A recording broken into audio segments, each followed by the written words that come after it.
And it's me, Alanson Cruikshank, in the commentary box, and here with me is DJ Ruffy, Rajiv Roberts. Good afternoon to you, Rajiv.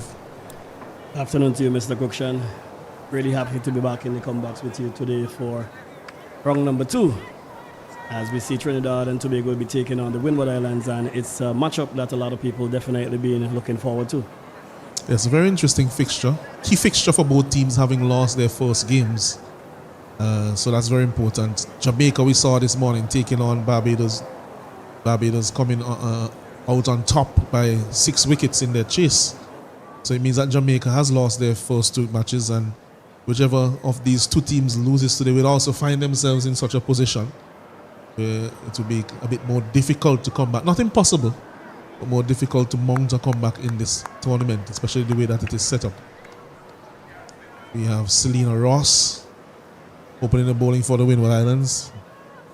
Janaba Joseph and the skipper Karishma Ramharak. There's a slight change. Ramnath opened in the last game. They have made a slight adjustment, the Trinidad and Tobago women. Really and truly happy to see how both teams go about this encounter, because as you rightly said, a win here for any of these 2 teams will definitely boost their confidence going into the third round. Narrow losses to both teams, in their first games, but they want to rectify it here today, as we mentioned. The 2 fielders out, a deep square leg and a deep fine leg, as Ross gets ready to bowl to Janaba Joseph.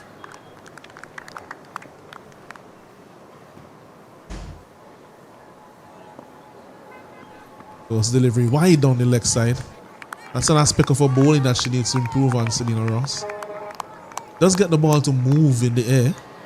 Has to become a bit more consistent with her line and length, especially her line. Yeah, that is definitely something we saw from Ross in the previous game that she played. And her first delivery definitely went for wide. So it meant that she have all 6 deliveries to bowl here in the opening spell.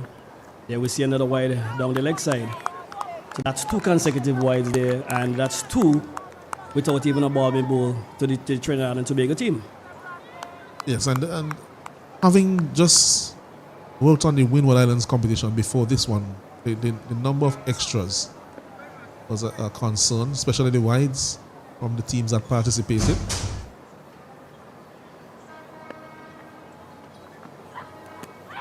This one comes back in, loud appeal. Not out, says umpire Jackie Williams. It'll be interesting to see that on the replay. Very wide of the crease is Ross. Probably just outside the off stump, but that's what she's known for. That's where she wants to get the ball. You could see that movement back in. Yeah, that's definitely where Ross should be. With the swing that she's getting, the movement through the air is very important here in this first over. And the Trinidad batters definitely don't know what to expect from her. So I think once she kept that ball on that off-stump line there, it will definitely be in the favor for the Windwards.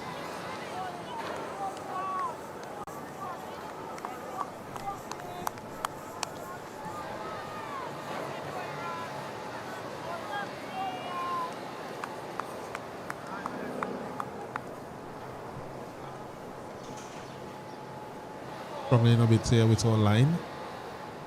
Needs to push it towards the off stump, just outside the off stump, and let it come back in.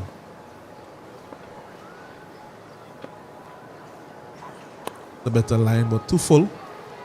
Driven. No run to Joseph. Yeah, the adjustment definitely got to be made by the bowler, Alanson, not the skipper. The skipper cannot make the adjustment for you as the bowler with the ball in the hand. You have to make the adjustment. So it's important for Ross to make that adjustment and make it very quickly.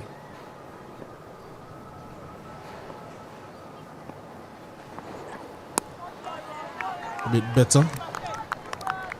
As long as she gets the ball on a good line and length, she proves to be a bit difficult to play, because she does get that movement, and the batters, after they have probably faced her 1 or 2 deliveries, it's clear that the movement is there, so it makes them a little bit unsure and uncertain.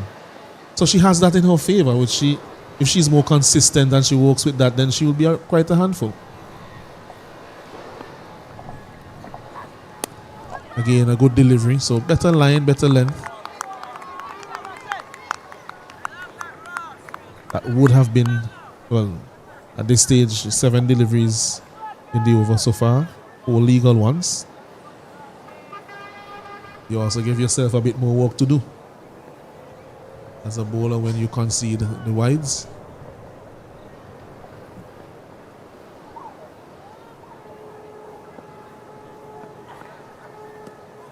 And it's wide down the leg side again, and they will get an extra.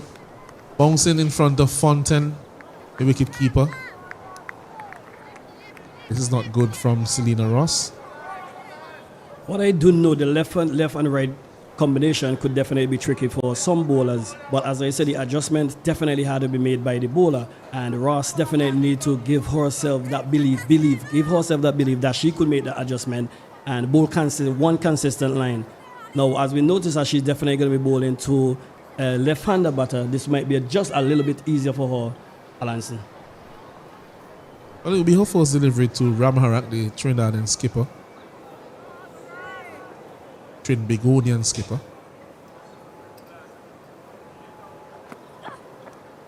Another wide. It's another wide. So, really struggling here. And it's not a good note to start off for the Windward Islands team. They need to win this fixture. Trinidad also needs to win this fixture. Both have lost their first game. And it doesn't send a good signal throughout the team when you start off in this light. The line and length is very, very important here. As Ross into the captain, and that should be called another wide. No, it's not. So we have one more legal delivery remaining in the over. They were struggling a bit.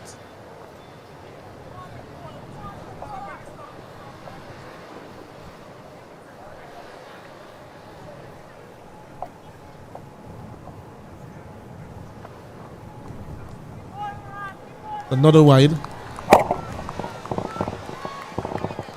The 5 wide so far in the over. Another over.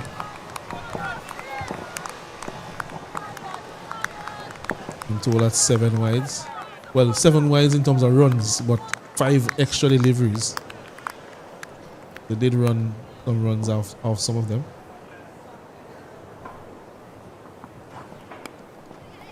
This one online, single taken to Crafton. So at the end of the first over, the score is now 8 without loss. Trinidad and Tobago having been insulted by the Windward Islands. Struggling is Selena Ross there from the old airport end, and I guess we shall be seeing Noel will be taking it from the Beckway end. But what I would definitely love to see here, Alanson, is somebody with a little bit more pace to team up here with Noel. So I would definitely, as a captain for Windward, I would have basically pulled Ross out of the attack for a bit. Let she cool her head and bring probably a Crafton, somebody with the likes of Crafton here. Even Holly Charles, who would have basically bowled well in the first game that she played here a few days ago.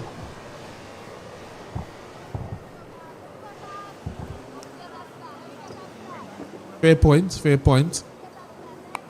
Something that they must have considered.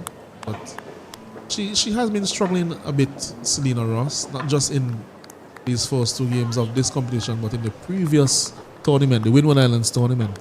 Struggled a lot with her line and her length. Conceded several wides in that tournament as well. As Noel comes in now to bowl to Ramarak. Only one that she looks to drive, beaten outside the off stump.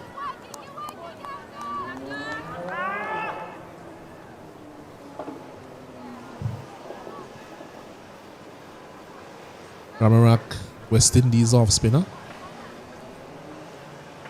You'll also be familiar with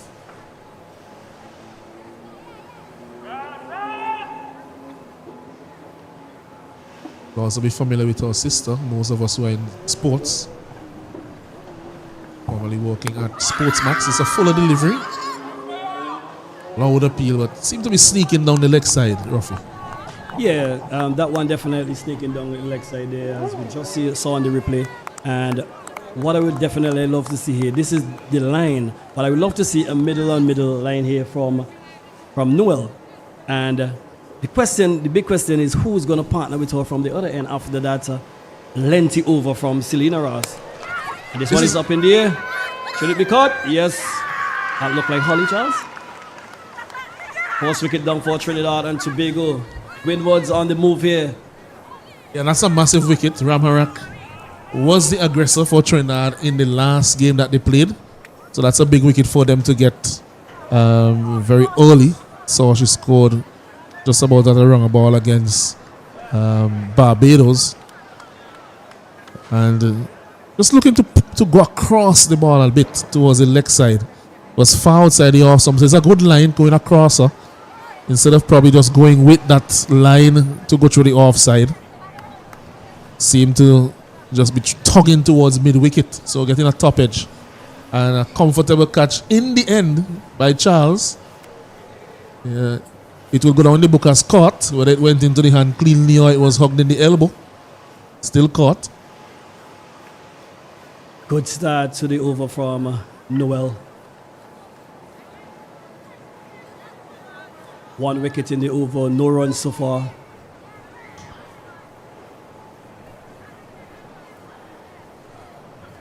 The new batter is Ramnath. Samara Ramnath. She opened the batting yesterday. Number 30 on her jersey.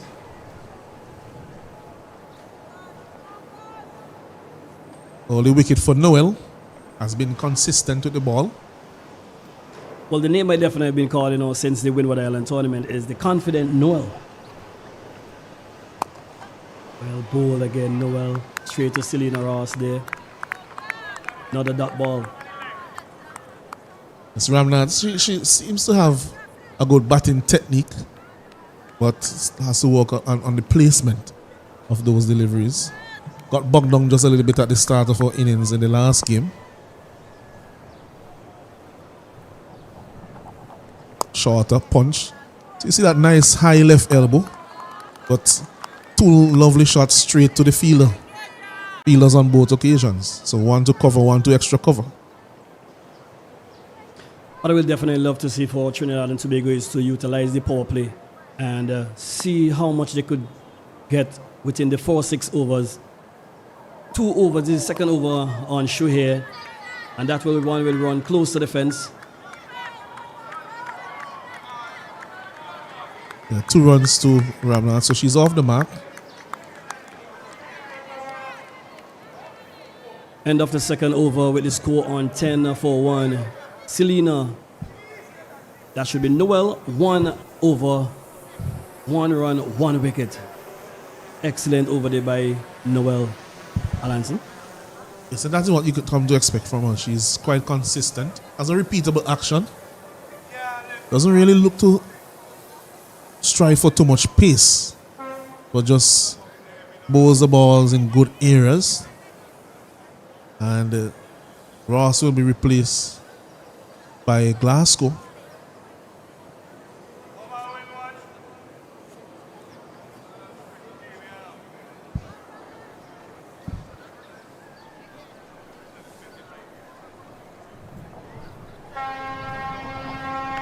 Well, after that lengthy over from Selena Ross, we saw the likes of Janelia Glasgow taking up the attack from the old airport end.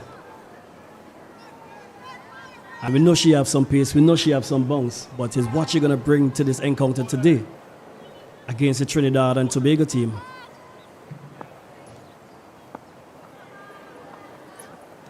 Is on the pads, poor delivery. Should be cut off by the skipper, yes, she does so. So we'll wait for the signal from umpire Williams. 2 leg byes to the total. So not the best start from Glasgow. That one was on the pads. And defeated the keeper there, Onisha Fontaine. Who has to get her line corrected quickly.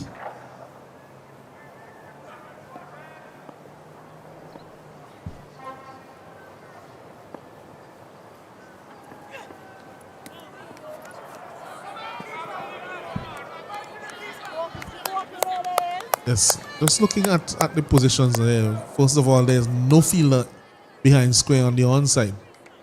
There's a backward square and there's no one behind square on the onside. So she cannot straight to straight at all. That's putting a lot of pressure on her. That means that if the batter is there, then the batter is expecting something around off stump or just outside off stump.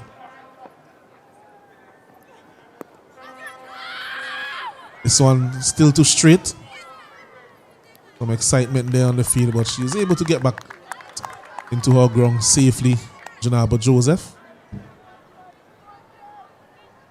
Ruffy, if you could put on your bowling cap, you're looking at the field now, and you see that there is a deep square leg, there is a mid wicket, there's a mid on, a mid off. There's no one behind square on the onside, and I'll get back to it after this delivery. What will be your plan, or what do you think their plan is considering the field that they have set?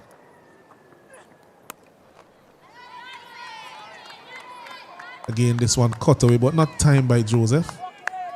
Well, the plan here, Alanson, is important that Janelia maintain that off stump line, because anyhow you stray here, you could be going for boundaries on that leg side. So it's important that you have a well offside field. It's important that you maintain that line outside the off stump.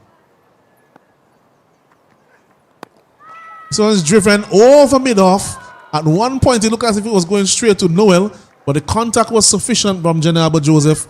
Good shot in the end. Straight bat over mid off, 4 runs. Good going so far from the Trinidad and Tobago team. It's a big encounter here between Windward Island and Trinidad and Tobago. Remember, both teams already lost their first game, and this game is so important for either of the two teams here, whether it's Trinidad and Tobago or the Windwards. And I definitely know one of the two teams will want to be victorious today, but who is going to be victorious, we'll find out at the end of this match. Another straight delivery there from Glasgow. Brings the over to an end, 4 runs conceded. And coming to the end of that over, they had actually put in a short fine leg. I guess they realized that that was a gaping hole in the field and that she wanted to bowl a little bit straighter. So 16 for 1 after 3 overs. Current run rate is 5.33. So just some early jabs each way from each side in the early rounds of this encounter. Both teams looking to find their feet. Noel, she definitely has found hers. 1 over, 1 for 2. It continues. Again, a lovely looking drive from Ramnath, but not much power and without the placement. So it's another dot delivery.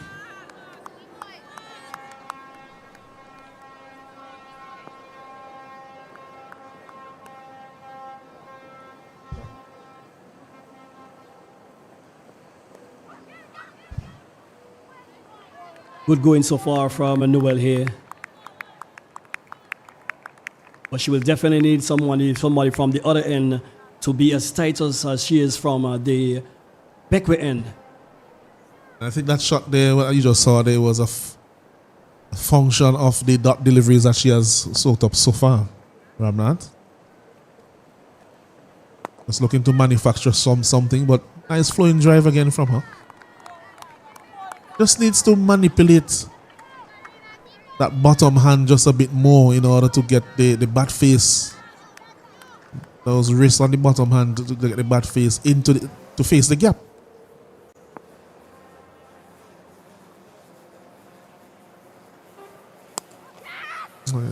Plays it softly, gets the single. I think that is a conversation that they may have had with her in the last game or after the last game, and that is what you want to see more from her. Yeah, it's important. You're not getting the boundaries, so it's important to rotate the strike here. And we just saw that on show from the Trinidadians of Joseph and Ramnath. Joseph has faced 10 deliveries. She has gotten a boundary away, but other than that, 9 dot deliveries.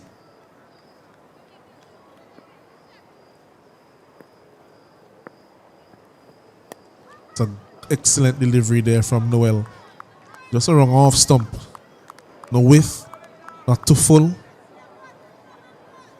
He's really bowling immaculately here.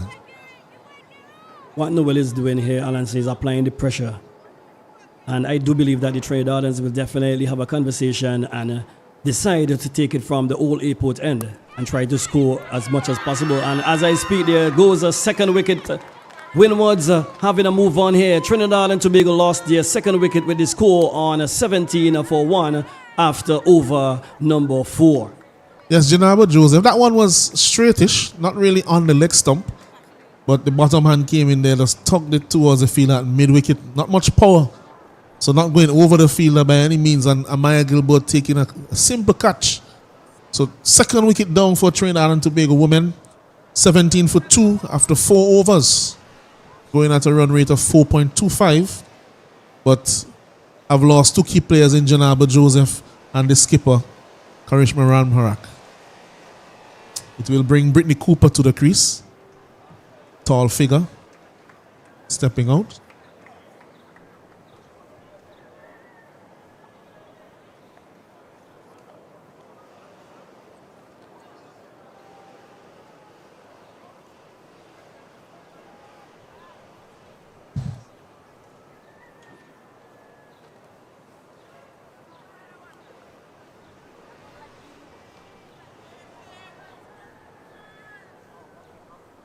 So good going from Noel so far. 2 overs, 3 runs, 2 wickets.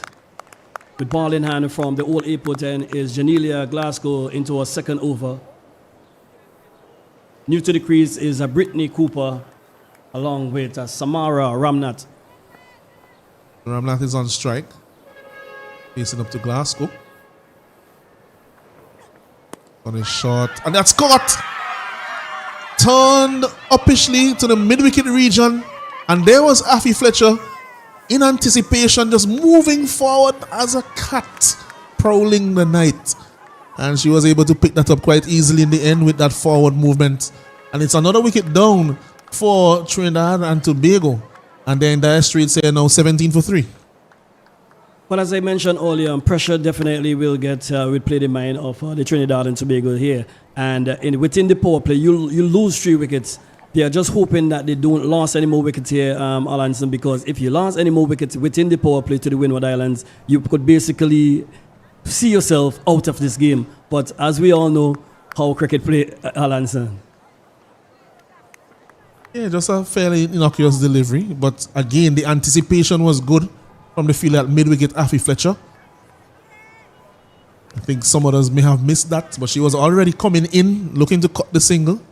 So she was alert to the opportunity. Glasgow picks up her first wicket. New batter is Khan. Saw Khan in the first game, exceptional in the field.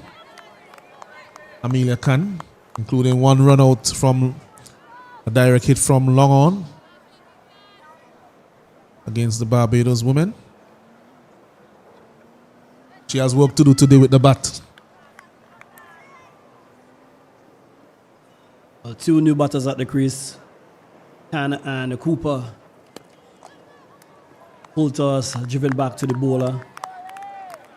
And over number 5.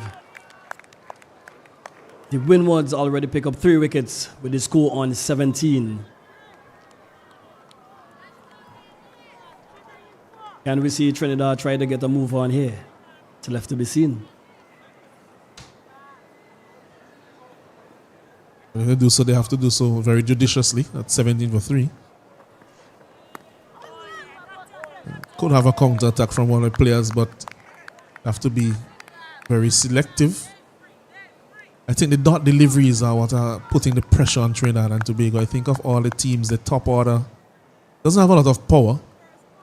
And in spite of that, they're still looking to hit the ball as opposed to place the ball and try to get the scoreboard ticking along.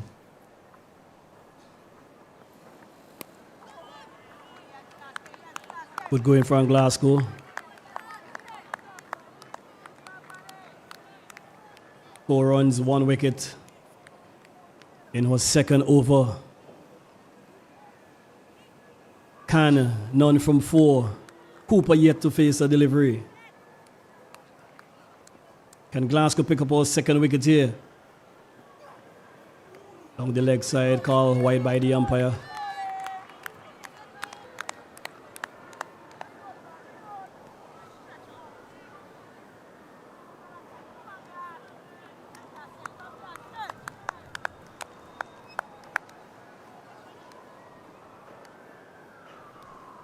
Final delivery of the over. Loud appeal, but should be going down the leg side. So it's a polite appeal from the bowler. Brings it over to an end. So after 5 overs, Trinidad and Tobago women, they're 18 for 3, having been inserted by the Windward Island women.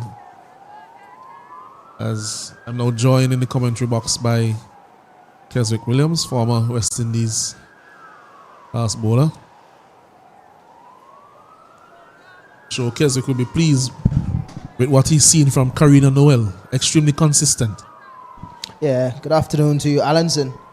Definitely would be pleased as a fast bowler, but looking at cricket itself, you want to see Trinidad being able to rotate the strike. It's the power play. Try to get as much runs as possible. Still, we saw them last year and they were in this position as well, losing wickets in the power play and not being able to rotate the strike or even get boundaries in that first power play, and it's a continuation from last year.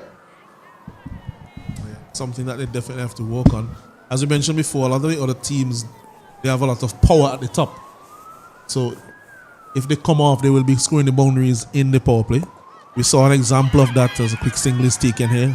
Cooper will always get to her ground. She's very quick, very tall, just about 4 or 5 strides to get her down to the other end. We saw the likes of Barbados this morning and the innings from the teenager, Ebony Brathwaite. So you have somebody at the top who's going to strike at around 200. That really makes a big difference to the momentum that your team gathers.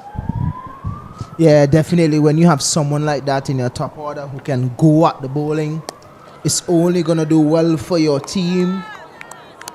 Ebony Brathwaite show how she can smack the ball all over the ground. She's someone that strives off wit, but when batting the spin, especially the off spinners, anything coming down the line of the off stump coming into her,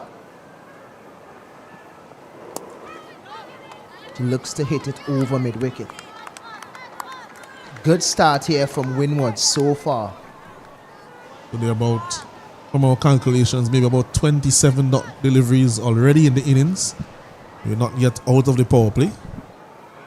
And this would stifle you as a batting unit with 27 dot balls.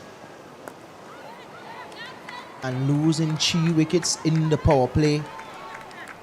Losing their skipper, someone who we saw in the first game against Barbados who looked to score. Lost her second over. So it's always going to put you behind the 8 ball when you don't have someone at the top to really go at the bowling. This one is pulled in the gap. Should have time for 2. Easy 2 in the end. Gilbert does the feeling, gets a throw in, but 2 runs to Cooper. At the end of the power play, Trinidad and Tobago women are 22 for 3.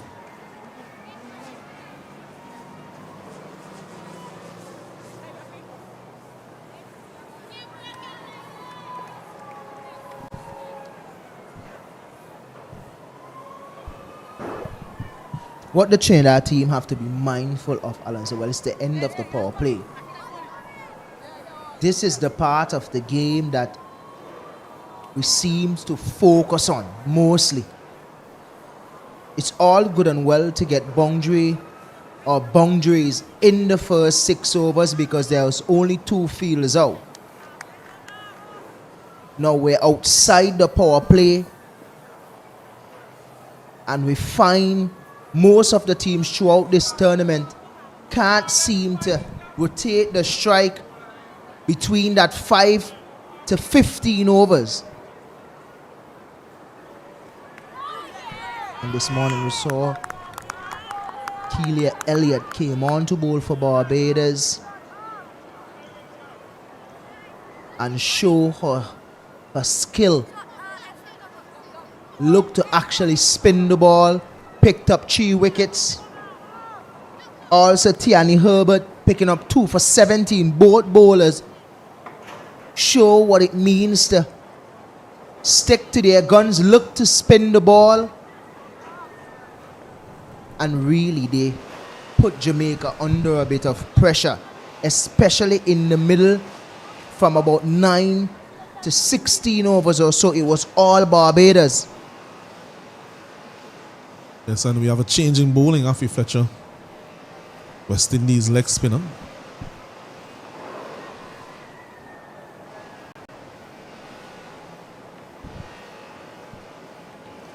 Yeah. Will turn the ball on this pitch. See the amount turn that someone like a Yanni Herbert May has got, and also Kelia Elliott. So if Afi could even get close to her best, she might create some problems for Trinidad. Yes, and while the players are getting something sorted on the pitch, just to give you the playing 11s, the Windward Islands, they won the toss and elected to field their playing 11s as it stands.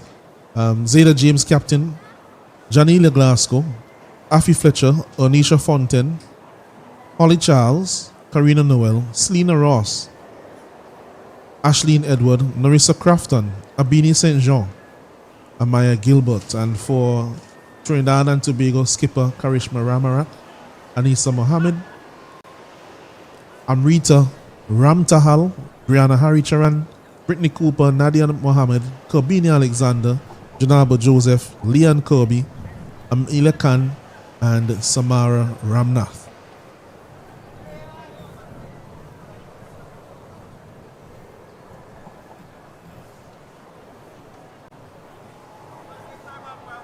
So it's almost what you have as an action replay for Trinidad and Tobago. Almost a very similar tail to their innings that we saw from them in game 1, where they're starting the power play with very slow run rates, and then that means that they have a lot of heavy lifting to do at the back end, which invariably puts you in a position where you have to take some serious risk at the end, and that's where you can lose some very quick wickets. Yeah, and that's what we have noticed over the past years with this tournament. But Barbados was in that position last year, but definitely a huge change wrong for Barbados. We have someone like a Brathwaite at the top now who looks to maximize the power play, and then they just really take their time to the second phase of the game. Yeah, that's what we expect from her. That's what we expect from her. She's going to be a handful, Allenson. And that was a beauty, that one pitching around the leg stump and just bouncing over the off stump, really. A little less bounce and we have had a wicket. This one is hit uppishly, but bounces just short of the field at mid-off. Slight misfield to Noel, so they are able to get a single.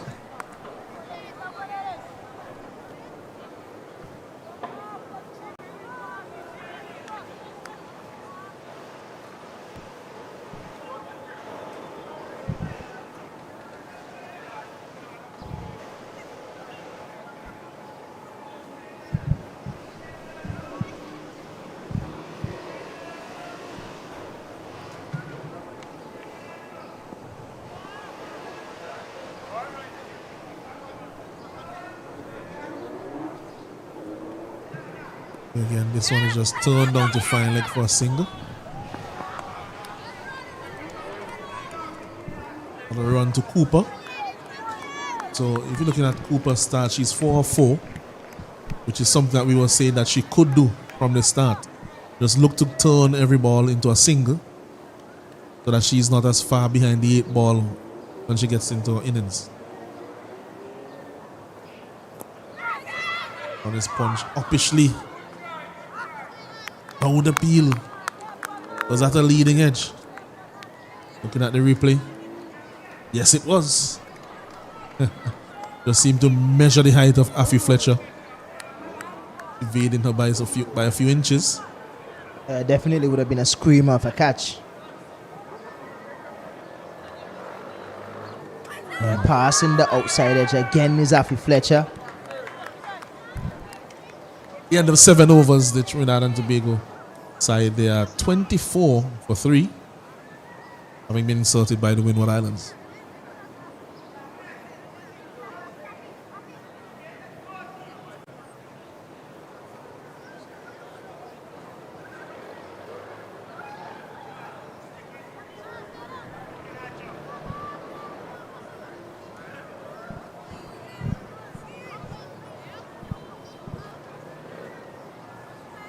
This is the period now where teams find it difficult to score, and with the spin of Zeta James, captain of the Windward Island team, and Afi Fletcher. Want to see how they would go through this phase. They do have a Gilbert who can bowl spin as well. There's some turn on the pitch. Look at those wonderful images from ITFX. See Beckway in the background, neighboring island, part of the archipelago that makes up St. Vincent and the Grenadines. Punch for a single by Cooper.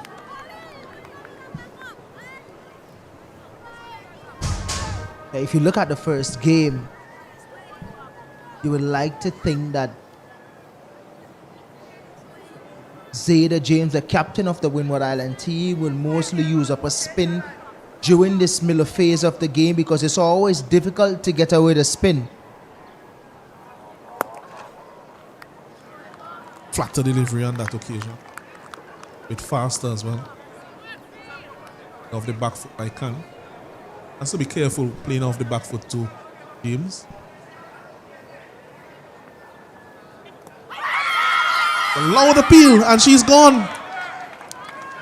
Again, we mentioned playing off the back foot to James, because even when the deliveries are short, because she's so short in stature, some of them would not bounce that high, and that one was a bottom edge, and that's a good take by Fontaine behind the wicket. Yeah, she's not that type of bowler that gets a lot of bounce because of her height that you didn't mention earlier. Going back on the back foot, trying to punch it out to cover. Only could have find the edges. She has to go. She's gone for just 2. The score is now 25 for 4. 25 for 4, and the evergreen and extremely experienced Anisia Mohammed comes out to battle for Trinidad and Tobago. Former Trinidad and Tobago skipper. Former international bowler. Wealth of experience. Well, the middle order is packed with a lot of experience. There's Brittany Cooper, then Anisia Mohammed. Pretty sure someone like a Kirby will come in next.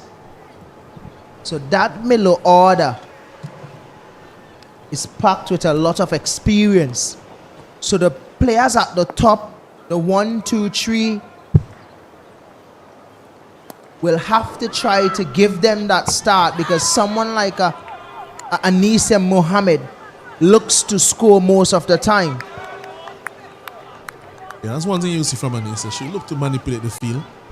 Not necessarily a big hitter by any means, but she will look to walk the ball around and be busy. Which is what you wanted to see more from the top order, I would say.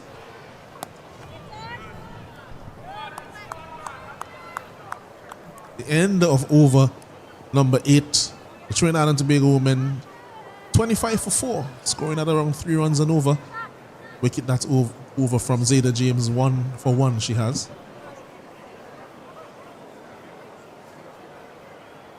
Karina Noel 2 for 7 from her 3 overs. Excellent spell. Just going at just over 2 runs and over and picking up 2 wickets.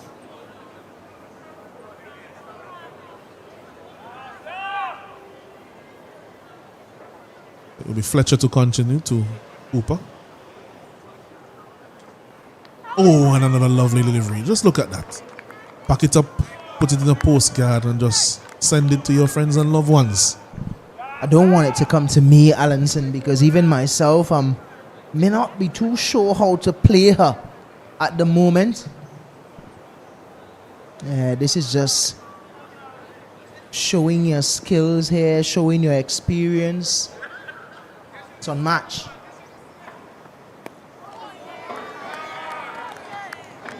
Being intelligent bowling, following that big turner with one that went straight on. But Cooper was up to the task. What do you do when you're facing a bowler like a Afi Fletcher on her day and she's setting in her, getting better every over? So a bit shorter. Just watching the turn off the pitch was Cooper. Fletcher, as you mentioned, just getting better with experience. And it tends to happen a lot with leg spinners in particular. Ooh, that's another ripping delivery. Out of peel, but it seemed to have pitched outside leg stump. Such was the turn on that delivery. Yeah, Cooper looks like she just wants to get off strike. I mean, who would blame her? Yeah, look at this. Yeah, looks like it pitching on leg stump. Oh my God, Allenson. I'm happy that I'm in the com box. I do not want to be out there facing this. Yeah, turn on the music. It's salsa time. It's time to dance. Serious bowling, if I may say so myself. How do you play it? It's pitching on the line of the leg stump and it's still passing on foot stump. This is not something that you will normally see in women's cricket, but this is something that you will normally see from Afi Fletcher. After 2 overs, she has still, well, she has gone for 2 runs. So 2 overs, 2 runs. And in partnership with her skipper, these next few overs will be a very difficult period for the Trinidad and Tobago team. What they will have to try to do is to ensure that they don't lose any more wickets to these 2, because that could really be the end of their innings. So they should try to soak up the pressure and see what they can get maybe off the other overs that are left. But the thing is, there are still 5 overs between these 2 left to be bowled. So that's a lot. Yeah, even when the Windward Island bowlers don't get it right, even when they're a bit too short, because things are going so well for the Windward Island team, it is still hard to get them off the square. And the punching is Brittany Cooper out to the fielder out there on the sweet boundary. Abini, St. John. I'm pretty sure that skipper Zeta James will be looking at someone like a Abini today to bowl as well, knowing that she bowls like spin.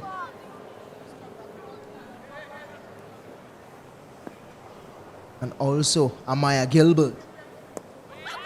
Because this is the point where it's very difficult to score when the field is spread.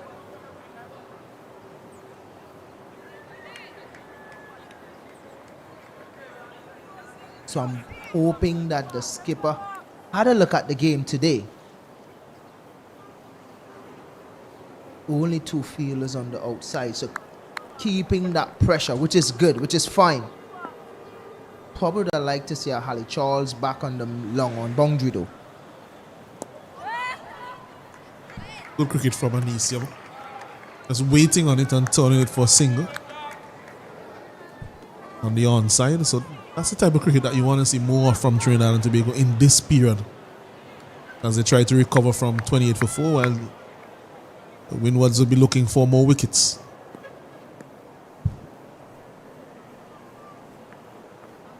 Shorter from James, but just hurries through. Doesn't bounce a lot, so similar to that delivery that dismissed Khan in the previous over. Or previous over. Fuller driven, but It is well set for that line and length.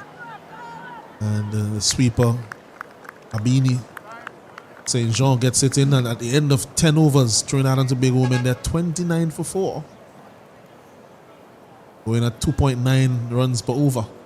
And at this time, we'll take a very short break as the players take drinks. We'll be back with you shortly.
Yes, welcome back to the Arnorsville playing field.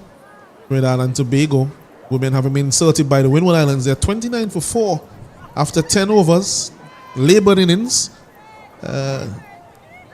43 dot deliveries out of 60 legal deliveries. So that's a lot. They really need to ensure that they minimize those dot deliveries in the next 10 overs, Trinidad and Tobago, if they are to get up to a competitive score in this game. Windward Islands have exerted a lot of pressure, especially from their two experienced spinners.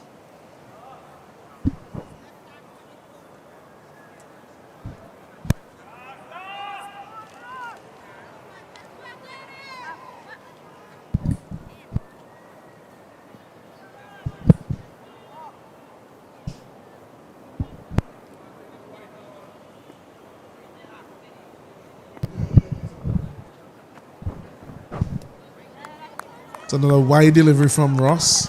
Puzzling as to why she has been brought back. They do have enough spinners in their army, and they see that the spinners have been putting the batters under a lot of pressure. They have Abini St. Jean, another leg spinner. They have Amaya Gilbert, half spinner.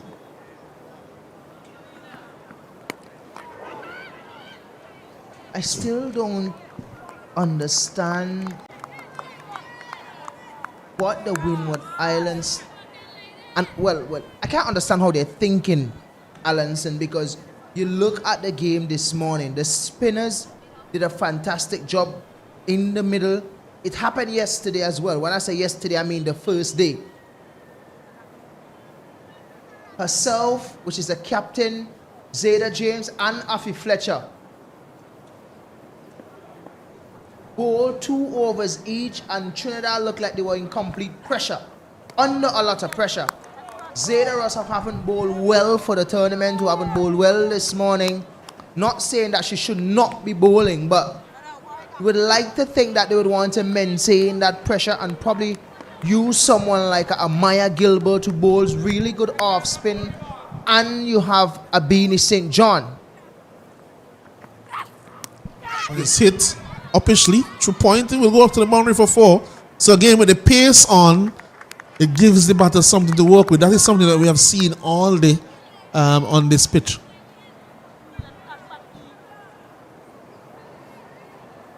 Might be missing a trick here for the Windwards. I tend to agree with Keswick that they should have continued with the spinners, who have looked almost unplayable.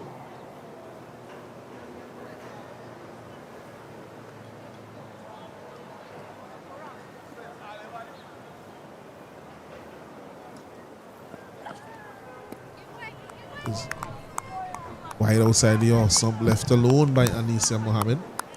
Yeah, I firmly support that, Alanson. I'm a bit surprised that she was brought back into the attack. When spin is doing the job for you, you have to continue with that. Or even if you decide to bowl pace, you have to go to one of your main pacers that is doing well for you.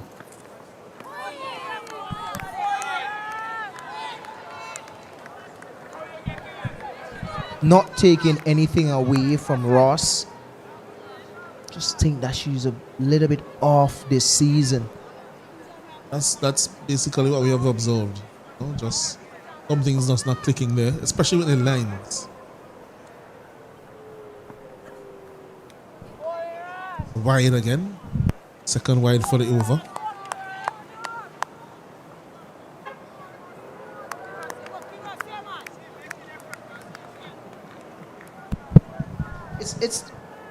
It's hard to look at because as a fast bowler myself, you bowl to the right-handers, you're bowling wide down the leg side, and then you bowl to the left-handers and you're still bowling wide down the leg side to the left-handers on the other end. So something is off. Just looking at her action, we mentioned it even in the Windward Island tournament, but that's the end of the over. It's still 37 for 4. We looked at it in the Windward Island tournament and we mentioned that her action, she need to do a bit more work in terms of her run-up.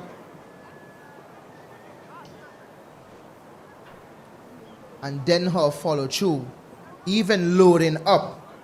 That left hand is going a bit too wide. It needs to come within the line of the body. And we mentioned someone like a Crafton, who is also a left-hand seamer. Just wondering why she's not really given the opportunity to probably use the new ball for the Windwards team. And she don't really bowl a lot for the Windward Island team when she's selected. Ollie Charles will be bowling now.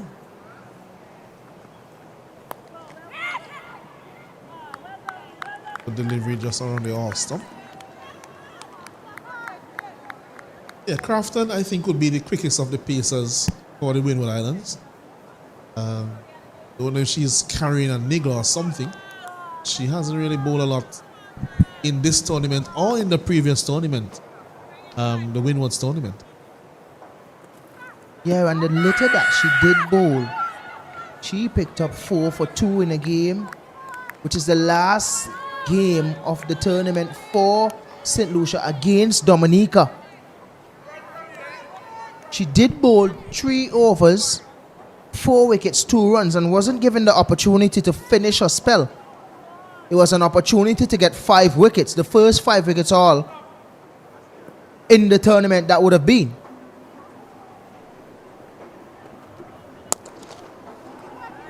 Driven but straight to James at extra cover. For no run.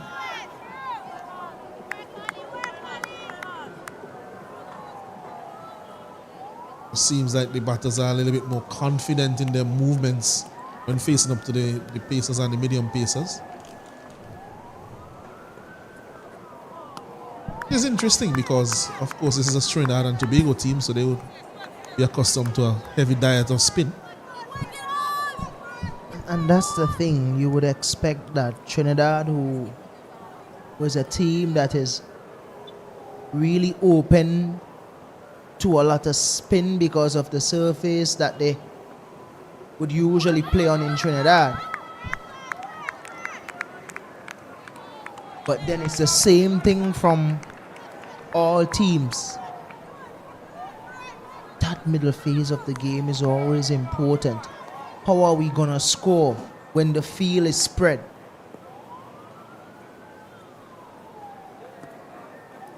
He's bowled. Excellent delivery there from Charles. Top of middle stump. Defeating that back foot push from Brittany Cooper as we look again. Kesrick. Yeah, really nice. That nice little bit of inward movement. Cutting her in half like a pizza there. Yeah, and Cooper has to go for only 8 though. Yeah, the score is 39 for 5. It's a top delivery there from Charles. And again, you're going by information as you come into the tournament. Charles was exceptional in the Windward Islands tournament with her lines and her lengths. And she's coming into this tournament with that confidence. And just a week ago was the Windward Islands tournament. And you could see that delivery. An excellent delivery by any standards. Yeah, and that is what I'm talking about, Alanson. If you're going to go to your pacer on this surface, that takes a heavy diet of spin. You would want to go to your bowlers that are a lot more accurate. Holly Charles, we have seen her throughout the Windward Island tournament, and she's that type of wicket-to-wicket bowler, and she gets that inward movement. There you see it. This could be trouble. This could be trouble. Yes, it is. Back-to-back wicket for Holly Charles. Celebration City for the Windward Island team. Yes, pitched up delivery. Corbinian Alexander uncertain about coming forward. And that's plumb. That's hitting maybe all 3 stumps. The middle stump would shake to the left and to the right and hit the off and I the can leg. tell you what it hit. It missed leg stump. It missed the off stump. But crush into the middle. Yes, that was a very good delivery there from Charles.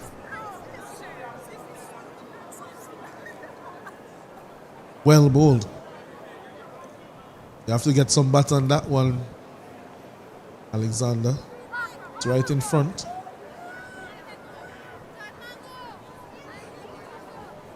So 39 for 6. Really in some serious trouble here now, Trinidad and Tobago.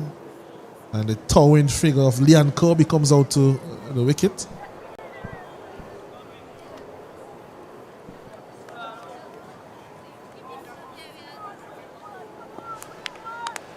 Yeah, I like this move from Zeta James here now.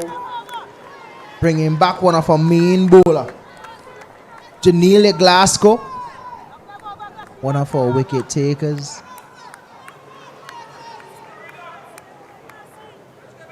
There's no doubt she's trying to wrap up the innings as quickly as possible.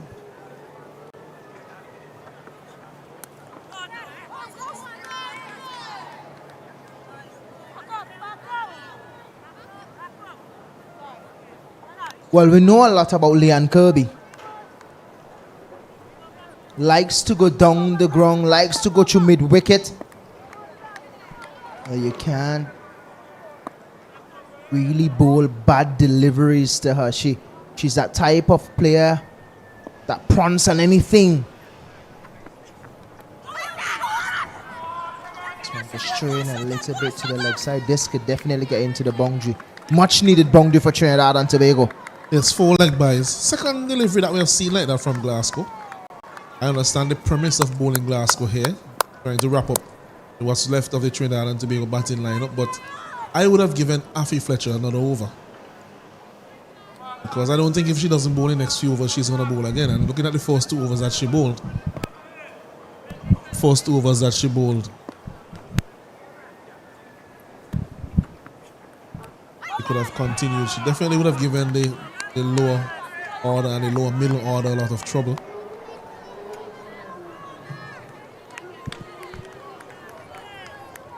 With someone like a Leanne Kirby at the crease who likes pace, probably would have preferred to see someone like a Afi Fletcher bowling to her. But if you have your strike bowler, one of your wicket takers, Someone like a Janela Glasgow who understands the areas that she wants to bowl. Fuller just hitting the inside edge. Slower delivery from her. And this is something that we become accustomed to in the female cricket. Slower balls in the pitch. Someone like Alia Aline who is doing a very good job with it. Connell, Janelia Glasgow, all three bowlers go to their slow ball. Yeah, but guess what? Kirby's gonna go for 6. Down the ground. We mentioned how she likes to go down the ground here, Allenson. Yeah, that one was slower, but it was in the slot, just in that hitting zone, and Kirby was having none of it. Plastered that one down the ground for a big 6. It's really not a bad choice to bowl your strike bowler, but still think someone like a Afi Fletcher. Yeah, easy Kirby. She's into it now. Another 6. Allenson. Yeah, she's really striking it well, this Kirby. A top shot there. That was an even better shot. And the first one, better timing. Just into her midland leg stump area, and she was able to just swat it over mid wicket for a big 6. So again, I think the mystery of the leg spinner would have been a better option there instead of changing to Glasgow. Yeah, the Trinidad team likes the pace a little bit more. So you would find the Trinidad players, especially someone like a Kirby, to really get into the fast bowlers. Because she's that person that likes the ball onto the bat and she depends on power. Probably someone like a Afi Fletcher that bowls it a bit slower, and with the turn, she has to use her own power, generate her own power to get it over the boundary. So on a hat-trick is Charles. So, is it a team hat-trick? Ooh, I think a direct hit would have gotten her there. Mohammed definitely not as quick over the ground as she used to be. So just some interest there in terms of whether the hat-trick would have occurred, but Trinidad and Tobago have averted both the bowling hat-trick and the team hat-trick. Mohammed in safely with that throw, missing the stumps. Brings Kirby into strike now against Charles. Yeah, immediately putting back the feelers on the boundary. Yeah, giving a bit of width.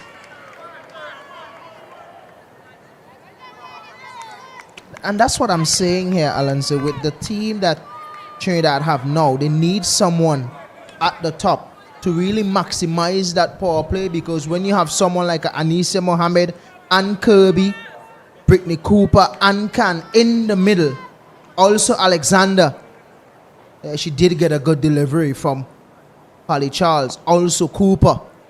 If they can come in to build on what probably the top order give to them, Trinidad will be scoring over an excess of 120, 130 probably in most of these games, but they're not really getting that start that they need in the power play. They're losing wickets between that 5 to 50, that 6 to 15 overs. So they're always behind the 8 ball, punching it out to sweep again. It's Kirby. Takes a score up to 66 for 6. Yeah, but I think by now, because of those strikes that Kirby got in the last over, she's in now, so she's confident. The ball is leaving her back nicely. They're coming out of the middle. Never appealed for like before, but that one may have been going down the leg side. No joy given to Holly Charles there by umpire Crawford.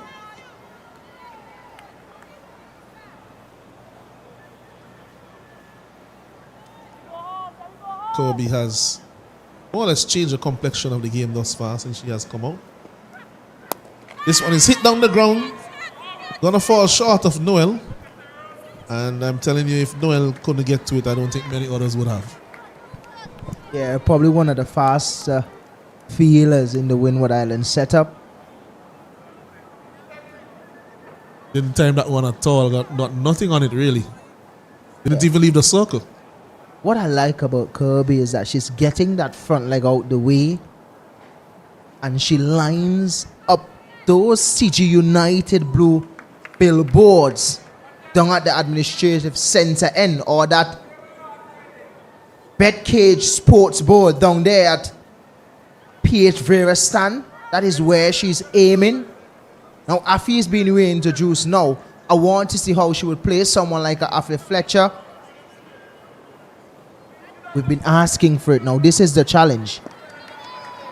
Yeah, what Afi needs to do now is to bowl slowly and outside the off stump.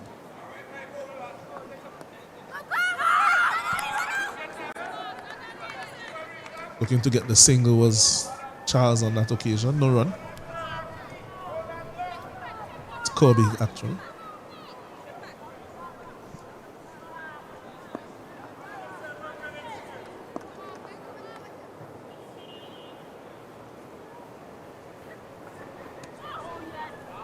That's around that area is where she needs to be. Maybe slightly fuller, but that line. She has to reach over. And if she keeps it there, she'll be fine because she looks to line up the long on and deep mid-wicket boundary. So if she can pitch it on the line of the off stump with Kirby trying to go across the line, Crawford and Gilbert, maybe Holly Charles, who is that short third man, would be in the game. Gilbert is just in front of point, Crawford behind, and Zeta James, the skipper, at extra cover. So those four fielders right now are in play. Yeah, smart from Leanne Kirby. Not trying to play any sort of risky shot against the experienced Afi Fletcher.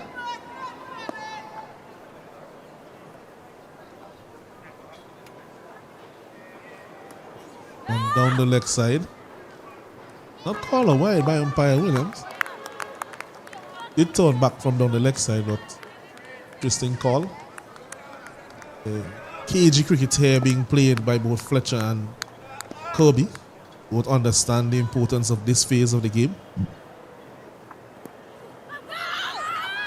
So it's a maiden for Fletcher. But I think that Trinidad, given their 6 down, would be satisfied with that as long as it wasn't a wicket maiden. So at the end of 15 overs, the score is now 62 for 6 Trinidad and Tobago women. As I welcome back Mr. Rajiv Roberts to the commentary box. 62 for 6 after 15 overs. Afi Fletcher bowling well here for Windwards. 3 overs, 2 maiden, 2 runs. Haven't picked up a wicket as yet. She have 1 more over to go. Here we see Holly Charles back with her 3rd over. Again, that wicket to wicket line doesn't really give much away in terms of width. So she's always thereabouts, threatening the stumps, which is why she has gotten the type of wickets that she has gotten, which is 1 bowled and 1 LBW. Stump sign play as she comes in again to Anisha. This is full. It's a bad delivery. It's 4 runs. It's a full toss. As we were giving her some kudos, it was a wide full toss. And Mohammed was able to just get that over the extra cover region quite easily for 4. Well, with the power that these batters definitely show, and we are into the final 5 overs of the Trinidad and Tobago batting innings. It means that they will want to get anything wrong the region of 130 here. But in order to get that, they got to keep scoring and scoring the way that they know they should. That's another dot ball there from Holly Charles. Scores move up to 66 for 6. Mohammed 14 from 19. Kirby 15 from 14.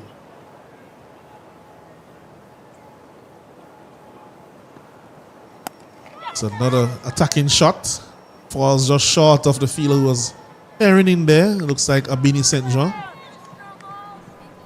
But again, Anisha Mohammed, she just keeps the boat ticking along.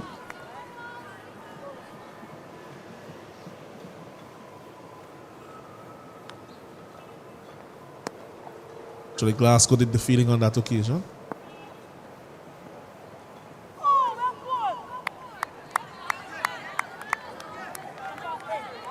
Good win by Charles here so far. 7 runs, 2 wickets. No, that's 12 runs, 2 wickets. And she's into her third over. Trinidad and Tobago definitely need a move on here. 67 for 6. This is a loud appeal. All of them are up on the field, but umpire Crawford says not out. Kirby lives to fight another day. There was an appeal for caught behind.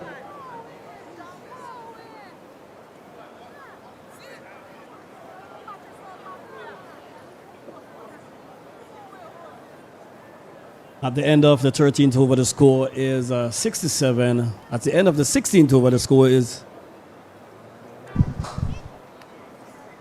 67 for 6.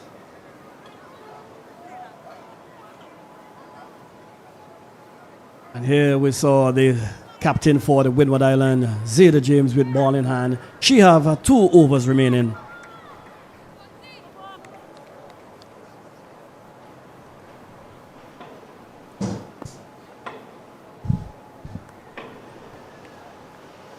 Flighted delivery. That's 4 runs. Over the top to full. James, not the length that you want to be bowling at this stage of the innings. I think that's the most, that's the fullest delivery that she has bowled in her entire spell.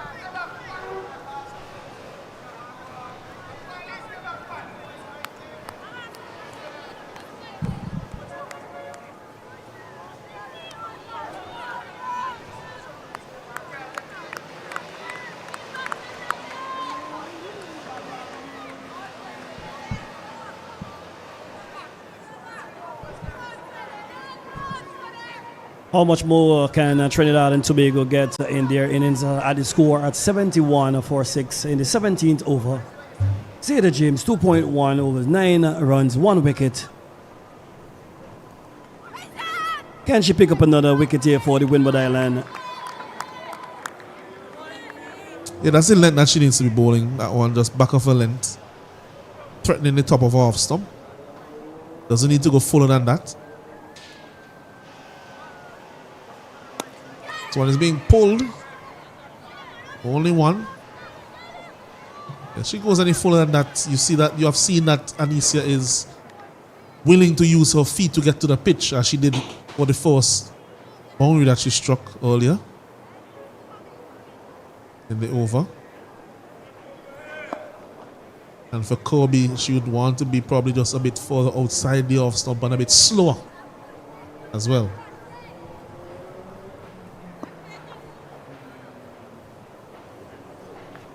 Quicker delivery, not timed, but they're able to get a single. Glasgow comes off the boundary to do the fielding at long off. In the middle overs, Alanson, we saw teams are struggling throughout the tournament so far, and with the likes of Maki for the Windward Island, she's not playing here today, and that should be, just bung short of the fielder there for yet another single. So as I was saying, with the likes of Maki in the Windward Island setup, in the middle overs and in the middle phase of the Windward Island batting, I think she would have definitely do some wonders here. With the score now on 74 for 6 in the 17th over. Zeta James bowling her final delivery in her 3rd over. Single on offer here.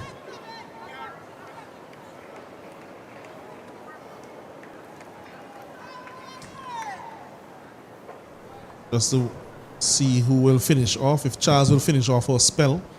Now in the 18th, seems as if it's Noel will be coming on to the bowling down the southern end, or is it Afi? Afi will be bowling.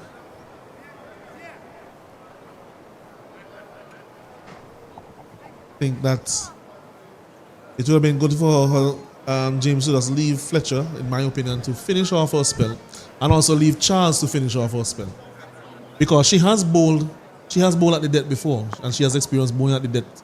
Zeta.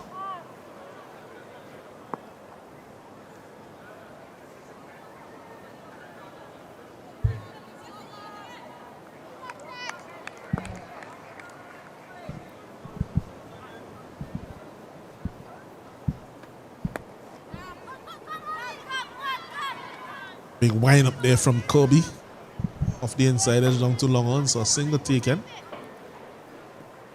course, you see the backlifts of both batters getting much higher now into the 19th over.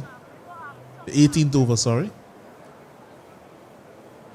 What is interesting here, Alanson, the projected score is around 89, but with the likes of Mohammed and Kirby there, I know they will definitely need more than that for Trinidad and Tobago.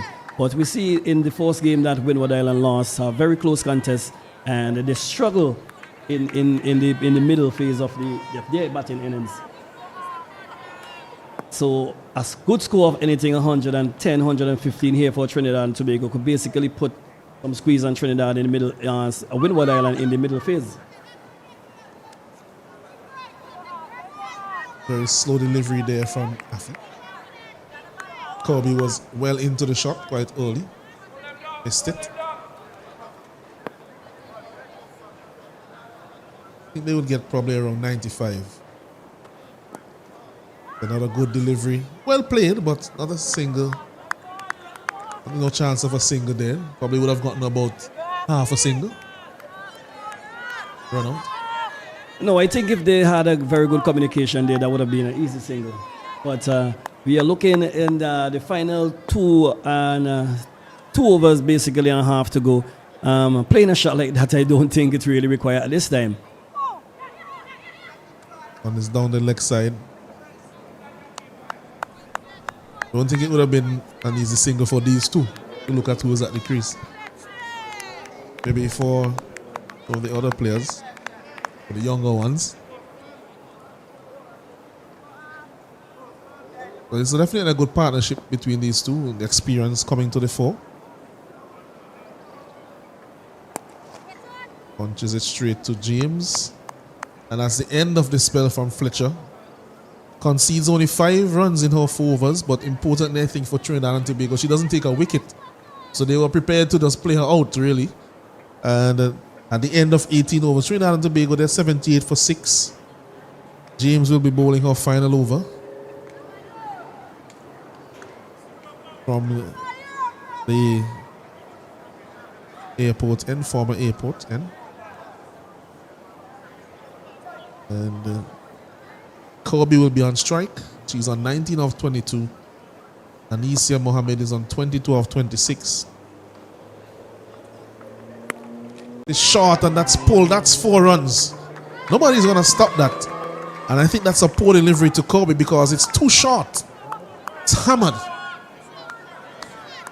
But you mentioned 95 for the Trinidad and Tobago innings, but I do think Kirby definitely have a different plan here. James 3.1 for 17 runs, 1 wicket. And that's another swash down the ground. Will it good? No. Good feeling there by the fielder down there. Trinidad and Tobago, 2 more runs to their score. Yes, excellent feeling by Noel, Arena Noel. So to have cut off what seemed to be a show boundary.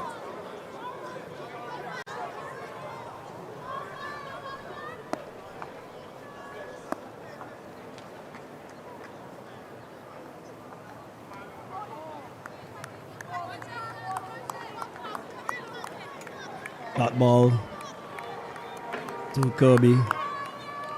3 legal deliveries remaining in Zeta James' spell.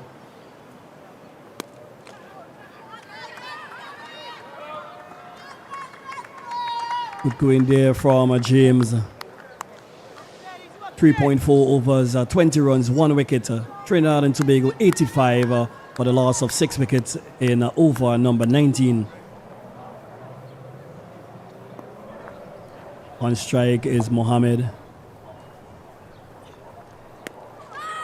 This one is high. Oh my, I thought that should have been caught. And I saw that before. That feeler, I mean, she could have definitely run and tried to take that catch, but I guess she just saving a bong with it and tried to just give them a single.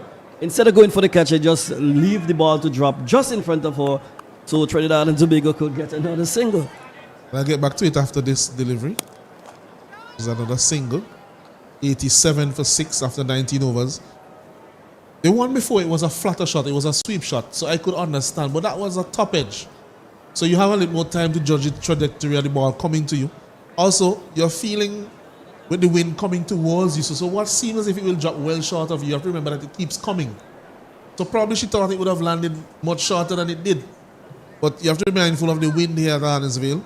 The ball keeps coming to you when you're on that side of the field, and it never gets to you when you're on the other side. So at the end of 19 overs, Trinidad and Tobago, especially through these two stalwarts, they have really come back into this game and have given themselves now a fighting chance of winning this one, putting up at least a score that will put some pressure on the Windward Islands team as Kirby is on strike, to the exception of Noel. This one is hit firmly but straight to Glasgow. So only one.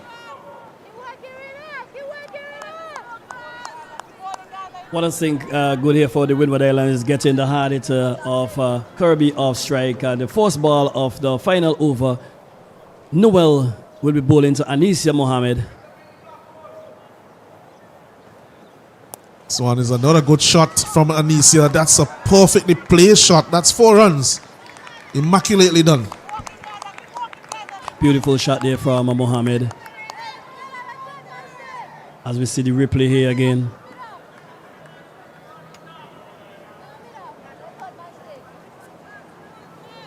Four legal deliveries remaining in the Windward Islands. With the ball in hand is Karina Noel.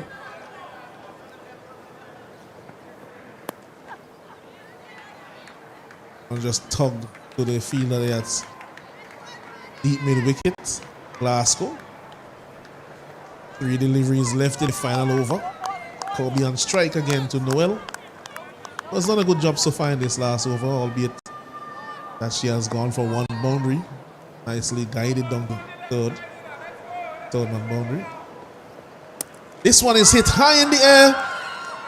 Should be caught by, yes, and it's caught by Glasgow. And I don't think many others would have caught that because Glasgow is familiar with the conditions. As we said, on that side, it seems as if it's going to go over your head, but then it drops down because of the wind. And on the other side, it keeps coming to you. What a beautiful partnership of 54 comes to an end in the final over.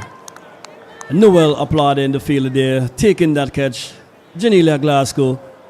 Outgoing batter is Kirby.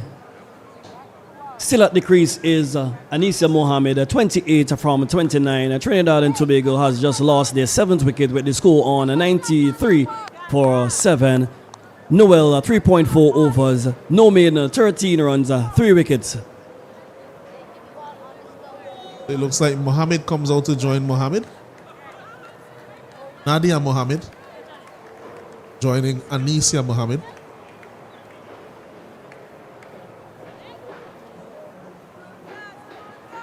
Can Trinidad and Tobago get a score of just over 100?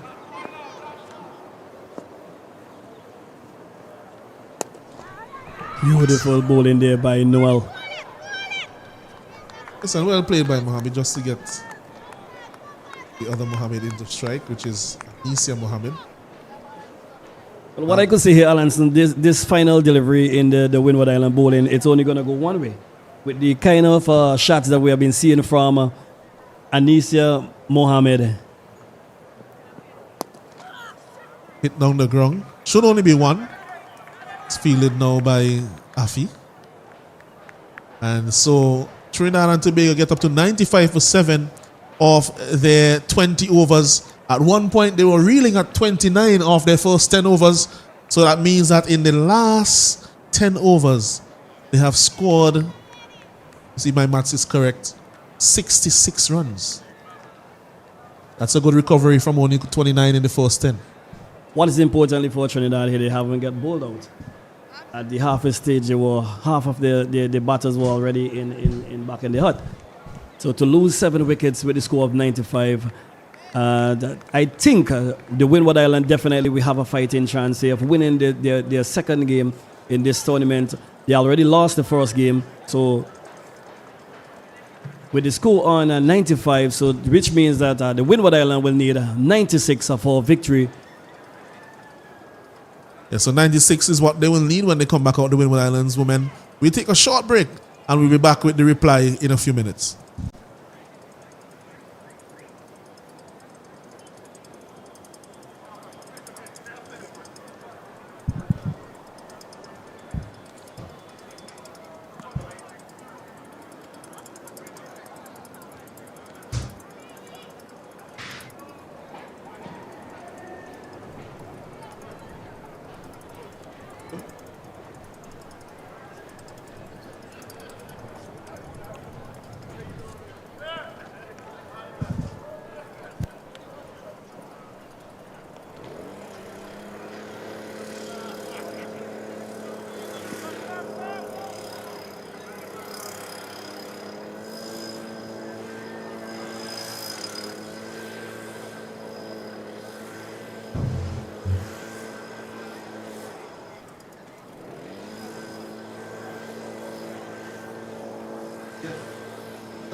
Yes, we're back here at the Arnisville Cricket Stadium to continue this game between the Trinidad and Windward Island. Trinidad women needed 96 for victory of 20 overs.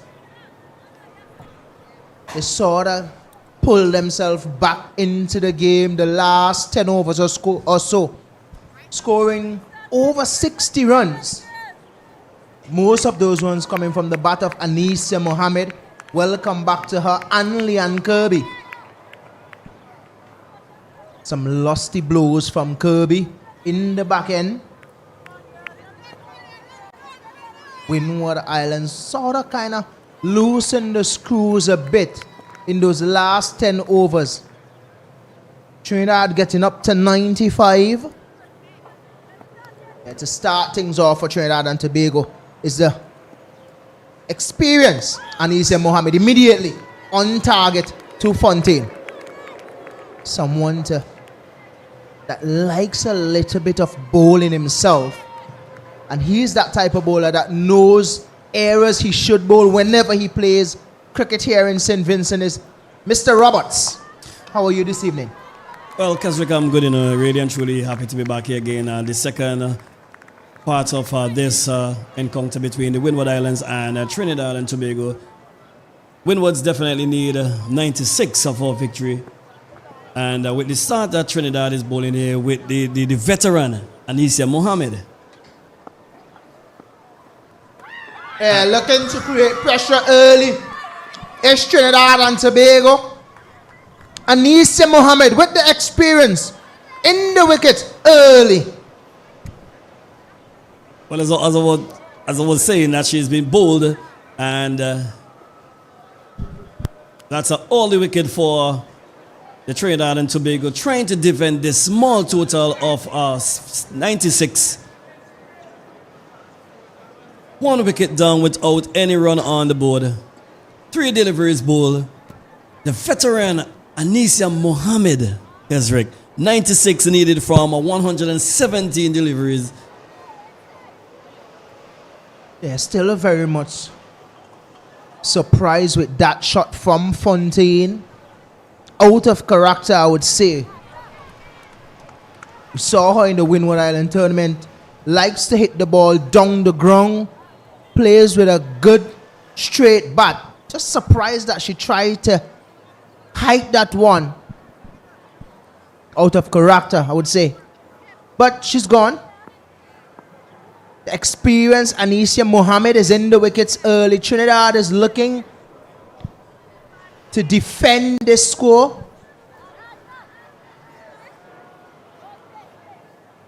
It is not the start that the Windward Island are looking for, but Trinidad and Tobago will take that with a smile on their face any given day.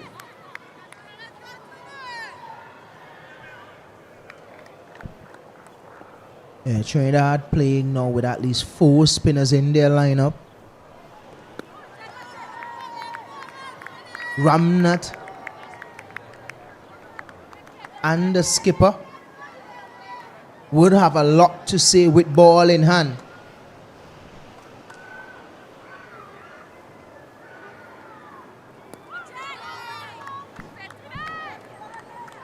Still no runs to force over. 1 wicket down. The Windward Islands still in need of 96 runs if they are to win this encounter against Trinidad and Tobago. Trinidad and Tobago need another 9 wickets for victory here at the Arnisville Stadium. Still can't get it past, but Zeta managed to sneak a single there. At the end of over number 1, it's 1-for-1.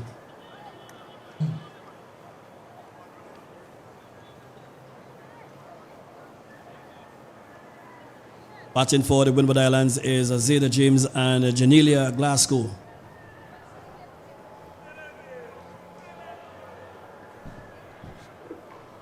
Yeah.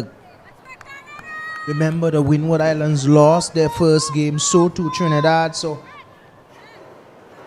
one of these teams here would be going home with a victory. Karishma Ramrak is with ball in hand, skipper. usually bowl tight the lines. And we will see a heavy diet of spin today from Trinidad, because I am pretty sure that they look at the pitch. They saw what happened in the first game, and also what happened when Windwards was bowling. A heavy offside field, and he cannot go straight. You cannot do that to Zayda James. Yeah, that one was on the line of the leg stump with a packed offside field. Easy sweep. Swept all the way for 4. Just a reminder to viewers, remember our third match of the day is coming up at 7 p.m. tonight. Guyana will be taking on the Leeward Islands right here at Arnisvale, our stadium. But for now, you witness a live match between the Trinidad and Tobago and the Windward Island. Windwards need a 91 for victory. Kesrick, who do you think have this one from this position of the game? Well, it's still early, Robertson. Can't really say which team may walk away with it as yet, but looking at both teams and what the pitch is giving, if you realize Trinidad team is packed with a lot of spinners. They do have a packed offside now from that first delivery that the skipper bowled that was hit for 4, bounce back to that balls. Trying to go down the ground is Zayda James. Something about Zayda that I realized since last year to this year, she tries to go hard early and always get hold up on the 30-yard circle. Not really her game.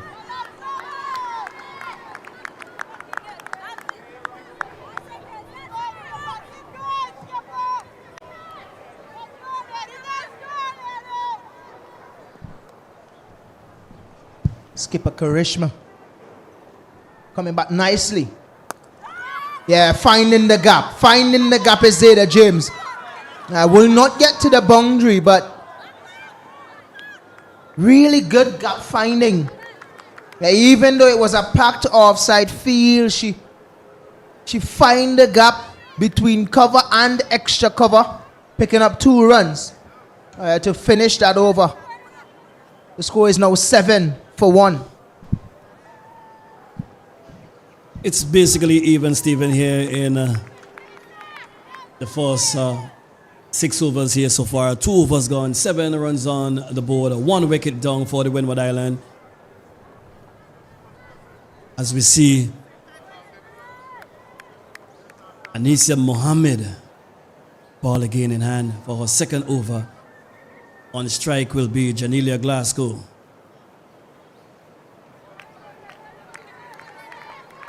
You mentioned Keswick a pack offside field here for Glasgow. But we know what she's capable of doing. But we'd like to see she bat outside of the power play in this encounter against Trinidad and Tobago. Yeah, we know what Glasgow is capable of doing. But we need her to be that aggressor for the Windward Island team. Give them that start. Everybody cannot be like Bratwit from Barbados, but at least they're trying to go through point. Just a single. At least someone must be able to take the charge in the power play for each team. Give them that start, because yes, it's a low scoring encounter, but what we realize is that a lot of teams look at the score, don't maximize the power play, and find it hard to get the balls away in that middle phase of the game. And then they find themselves behind the 8 ball and they can't get it away in the middle nor the end. For Barbados, it's a complete difference.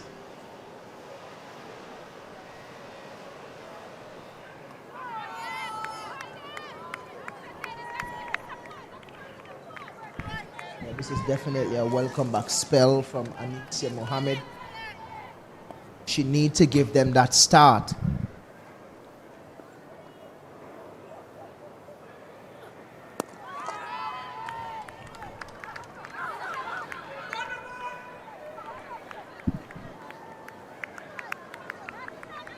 Really and truly happy to see we have some spectators here as well, because we're just scattered across the stands. And as I look in the Mike Finley Pavilion, the Trinidad flag have been waving from the start of this game. It's been going. And that could be a ball on court right there. Is it gone? Zayda James is out. Yes, Rick. Yeah, experience. Yeah, put it in the books for the best catch of the season. Easy work for Anisia Mohammed, picking up her second wicket. Yeah, Jada James, she has to go. In comes Afi Fletcher. She's gone for 7. The score is now 8 for 2. Not the start that the Windward Islands are really and truly looking for. But Trinidad and Tobago is on top of this game, picking up 2 big wickets within the power play. We are in the 3rd over. 3 more overs to go after this one in the power play. And Windward Islands has already lost 2 wickets. As we see Afi Fletcher comes to the crease to partner with Janelia Glasgow.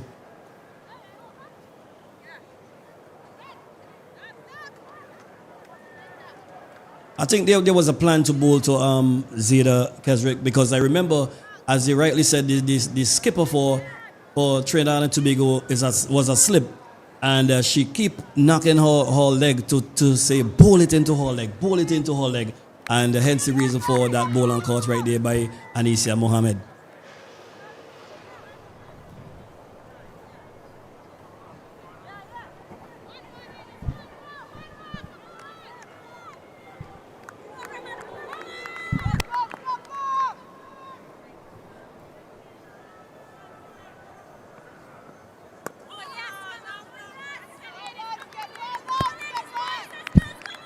Yeah, this is when teams get stifled, losing wickets, regular intervals, and it's never going to do good for your team, because this is when the dot ball starts to come in.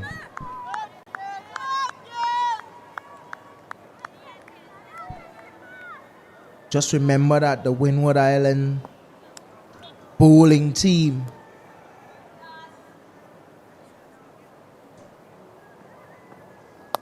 they bowl a lot of dot balls to Trinidad, which was good. Trinidad so far already delivered 16 dot balls.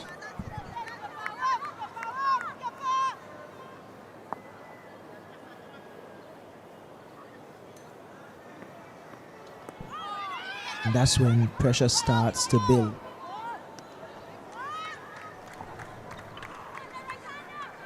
Always find it difficult when the spinners are bowling in this tournament, and on this pitch that is assisting the spinners,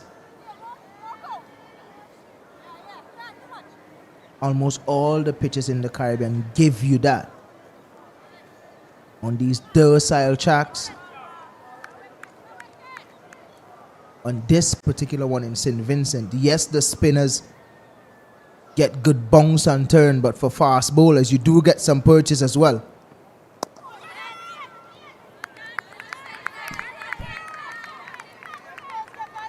We also know what Afi Fletcher can do with the bat.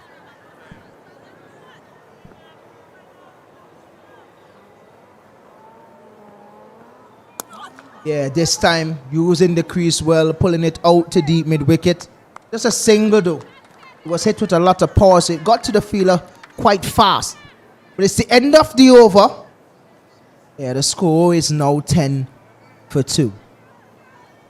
At this stage of the game, Trinidad and Tobago was 17 after 4 overs for the loss of 2 wickets. The Windward Island is 10 after 4 for the loss of 2 wickets. Love what I'm seeing from the skipper here, Keswick. She's bowling within herself and bowling to Afi Fletcher and Janelia Glasgow, 2 two senior players in this Windward Island setup, also two West Indies players. I think the both of them need to bat deep and bat deep as possible in order for the Windward Island to be victorious in this encounter. Yeah, well, it's a change of bowling here. It's Amrita Ramtahal.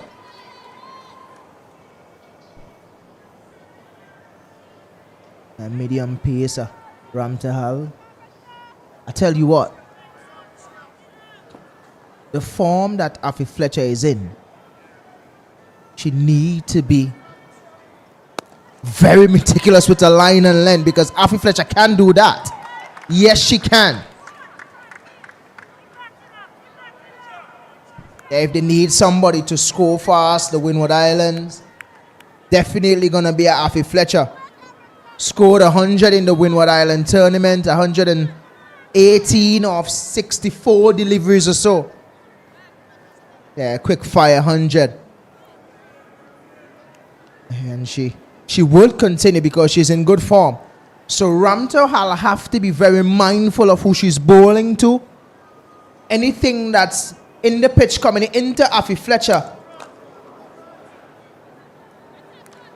she will definitely use a long handler, and it's a no ball. Yeah, this is going to be trouble for Trinidad because Afi now has a free hit. Roberts.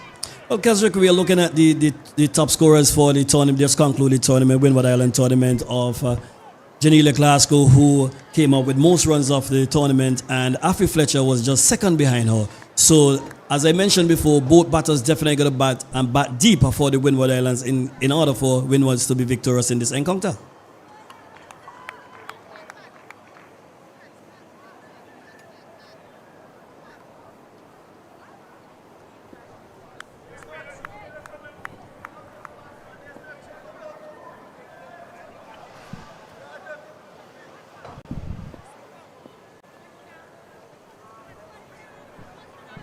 Yeah, the skipper is having a little bit of a discussion with the umpire because Afi has just raised a point about the fielders. Yeah, dot delivery.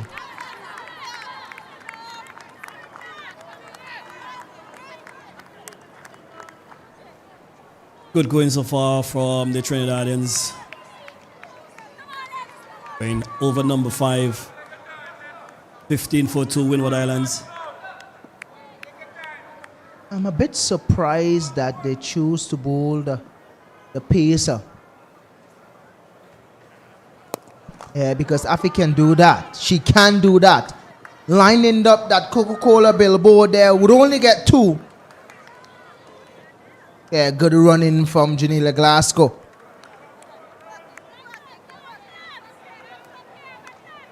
Anything in her range, she looks to go down the ground.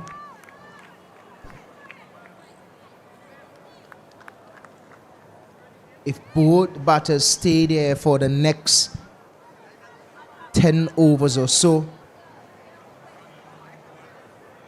we could definitely say that the Windward Islands is sailing nicely. Change of field. Khan is out there now on the long off boundary. They're going wide after just hitting it over extra cover. Not a lot of bat, just over the head of Nadia Mohammed. Just a single. Janila Glasgow 2 from 6. Afi Fletcher 8 from 7. The Windwards move on to 18 for 2 in over number 5. On strike is Glasgow. The face-off force ball from Amrita.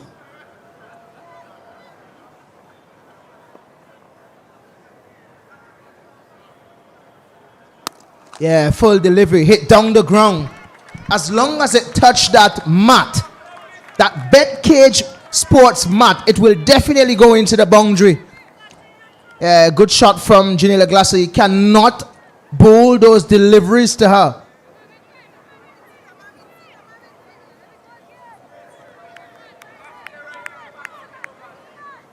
Yeah. When you join cricket, your first coach always asks you to go straight. That's what Janila Glasgow did on Did at that point going straight down the ground, giving ourselves and the team a well-needed boundary. Just flicking it out to square leg, just in front of square. So a single to end that over. Score is now 23 for 2. Happy with the move on for the Windward Island in this over that just concluded from Amrita. It means that Trinidad and Tobago will definitely have some work to do, as we saw not a bowling change here for Trinidad and Tobago. Windward Island still in need of 73 for victory from 90 balls. Not a spin bowler coming here and show. Ramnath. And that's Ramnath.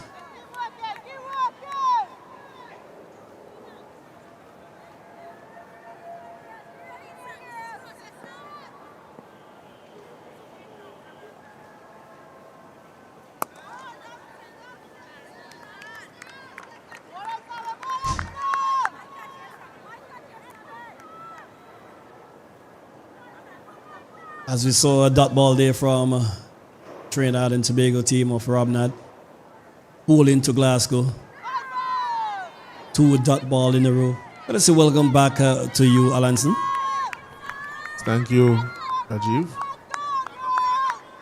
Game precariously poised and balanced. Either team can win from here.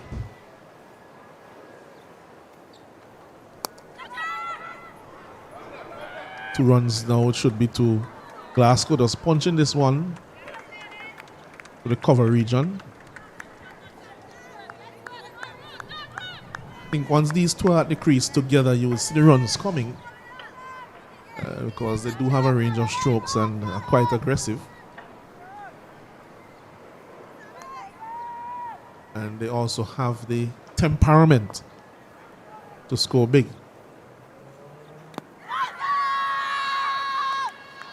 What I could say, Alan, so both of them are definitely batting with a purpose here. I think they will have some memories of the first game that they lost and to Guyana. So I think this is definitely a game to make up, to make sure you seal this one and look forward to the rest to come.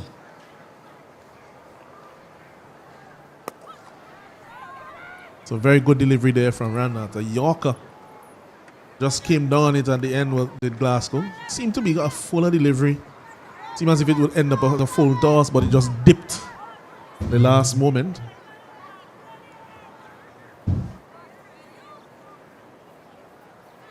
Brings Afi Fletcher into strike. O'Daly with the Trinidad and Tobago team want to see the back of Fletcher. Well, I think they would definitely love to see the back of Glasgow as well, because they already picked up 2 wickets in the power play, and getting those 2 batters there within the power play here, Alanson, I think will definitely be good for Trinidad and Tobago. And that was good cricket there, taking that single. Brings it over to an end. End of the power play, it's 27 for 2. 27 for 2.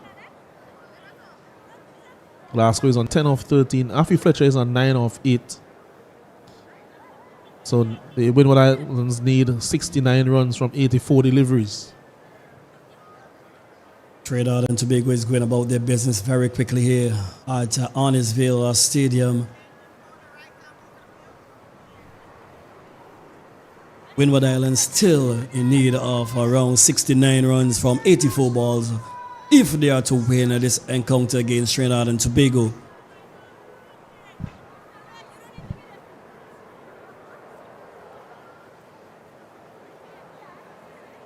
Just looking at the field, it's the end of the power play. So 3 fielders out now. Long off, long on, deep mid wicket. As Nadia Mohammed comes into the bowling attack. Places Anisia Mohammed.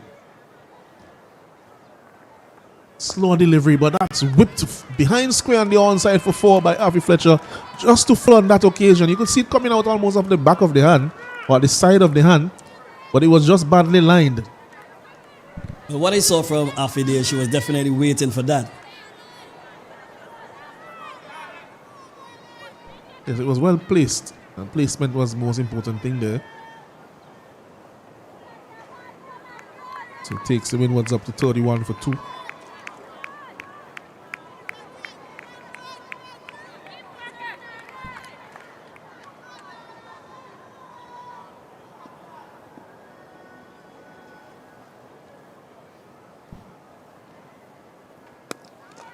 Punch again by Afi. Should be 1 down to Kobe. Does the feeling now.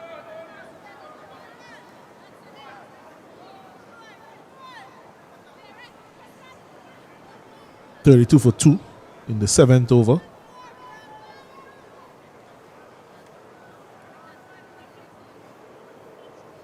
Not a bad start to the over at all for the Windward Islands. The boundary and then the single. Puts the pressure back on the bowler, the new bowler. In for her first over.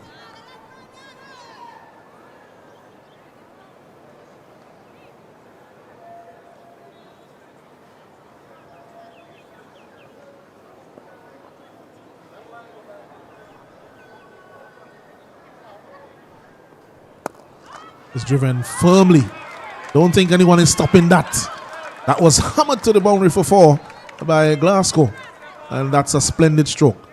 No, that is what we need to see more of. Glasgow, once you get those bad deliveries solved up to you, it's important for you to maximize on them. As Kesrick said earlier, and that we know what Glasgow can do. So it's important that she take over here from Afi, where Afi would have actually scored a boundary off the first ball. Rotate the strike, and now Glasgow and strike, doing what she capable of doing. That should be called a wide right to do, done by the umpire. There's some pressure on the medium pacers here for the Trinidad and Tobago team. The spinners have looked to be difficult to get away. I think that the pair at the crease, they have noticed that, so they're going quite hard at the medium pacers.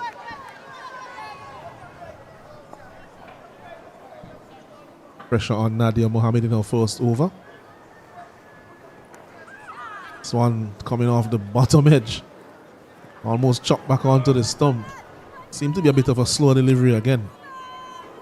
Single for Glasgow. Takes up to 14. What we can basically see going forward here for Trinidad and Tobago, Alanson, is that we might see more spin here, because what is happening here is Windward Island is scoring more of the faster bowlers than the spinners. Well, it's something that you saw in the Windward Islands innings, when the Trinidad innings, when they were batting as well. This one will not remain with us, will it? And that's a magnificent catch. Oh my word. That's Khan. And she has proven herself to be an exceptional fielder. She is amazing. Amelia Khan. What a catch. The Windward Island has just lost their third wicket of Afi Fletcher to some brilliant feeling there by Khan down on the boundary. And as we can see, the vice captain haven't took her hand off her head, because she know that wicket of Afi Fletcher is definitely a big wicket, and that should be a confident booster for Trinidad and Tobago to try go all out and win this encounter against the Windwards.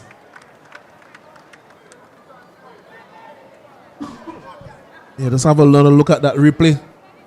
That so far is definitely the catch of the tournament, and it will be difficult to surpass that. Not just the catch itself, but then the context of the game and who was caught and the way that they were batting. They say catches win matches, and that one may have just won the match for Trinidad and Tobago. It's not over as yet. Janila Glasgow still at the wicket.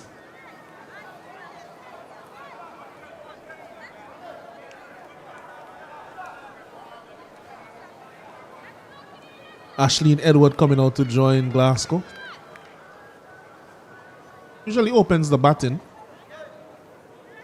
He did so for St. Lucia, but several players who opened are on the Windward side, so somebody has to bat in the middle.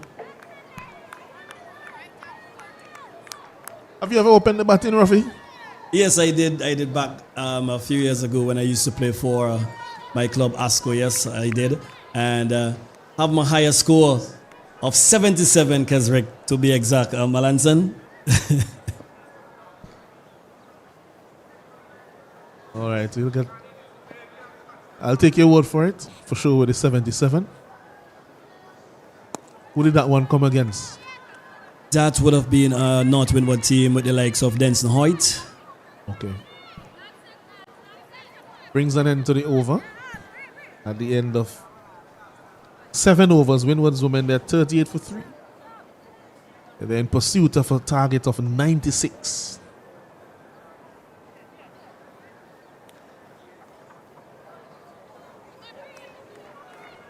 Ashleen Edward and Janelia Glasgow. Janelia Glasgow 15 from 15. Ashleen Edward yet to get off the mark, 0 from 1. And this partnership is definitely the one that we have to look out for. So once they could get a partnership in, bat until the 15th over, 58 needed from 78.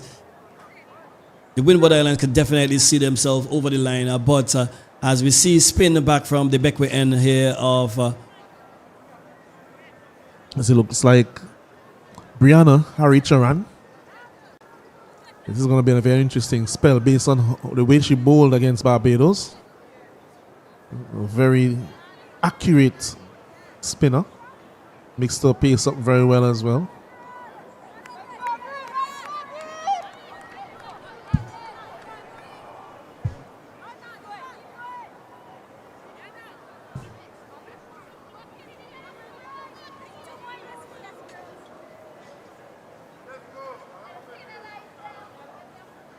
Brianna will be bowling to Glasgow.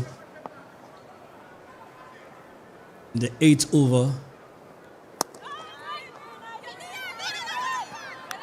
Straight back to the bowler. Misfield, no run. Should have been a single. Really. They made off having to come around. This is something that you have to look for between these two. Glasgow is always looking for the run. Edward not so. Well, I think more of they were looking at the build, the powerful build of the fielder there. Alanson, big Scott, she got it wrong very quick. And with those powerful arms, you don't really want to risk it and risk any more wickets here.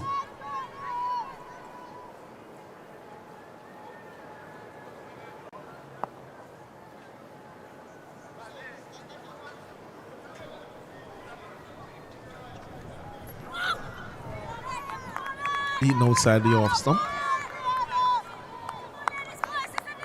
Good start so far from Harry Charan.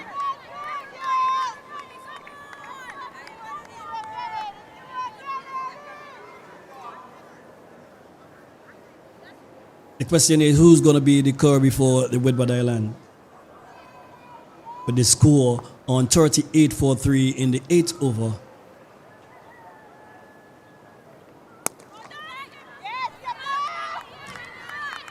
Four consecutive dot ball there from Brianna to Glasgow. Windward Islands definitely need a move on here. Cannot be soaking up that ball in the middle phase here. Rotating the strike is very important. 5 consecutive dot ball here from Brianna. Trinidad is doing well. Yeah, this is an aspect of Glasgow's game that she has to work on. She finds the gap easily when she's playing an aggressive stroke, as you can see there on that occasion. But when she's just pushing the ball, she tends to push the ball directly to the fielder, as opposed to just using the wrist to guide it for a single. Brings an end to the over. 1 run off the over. Harry Charan's first over. It takes the score up now to 39 for 3 after 8 overs. Windward's women chasing a target of 96. Just to give you some comparison, Alison, at this stage, the Trinidad and Tobago women, after 8 overs, were 25 for 4. The Windward Islands are 39 for 3 after 8 overs. Still in need of 58 from 13 overs. Glasgow at the crease. Ashleen Edwards there with her.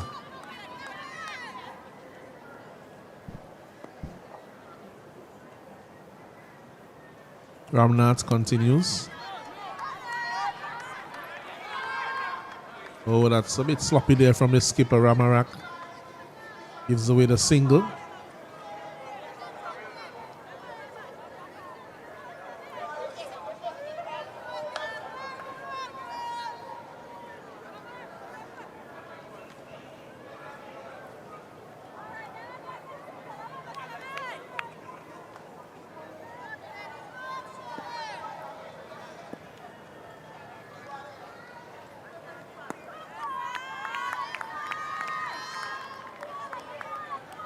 Another dot delivery. They're really piling up the dots.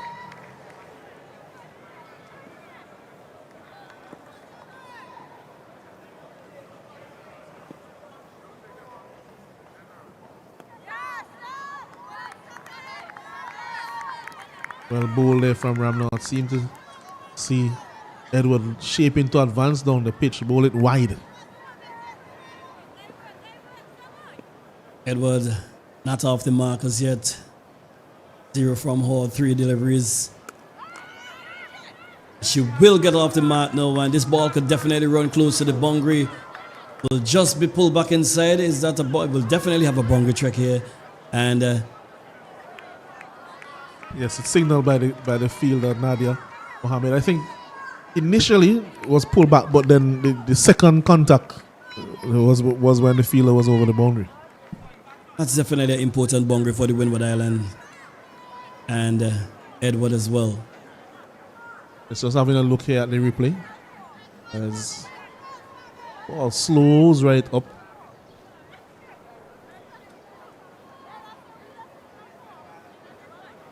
Touches the boundary now and is pulled back, but already touched the boundary.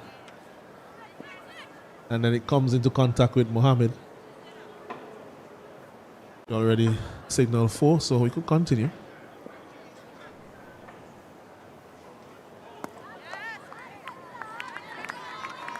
That's what you're going to see from Edward. She's always going to be looking to back away and punch or cut the ball through the offside.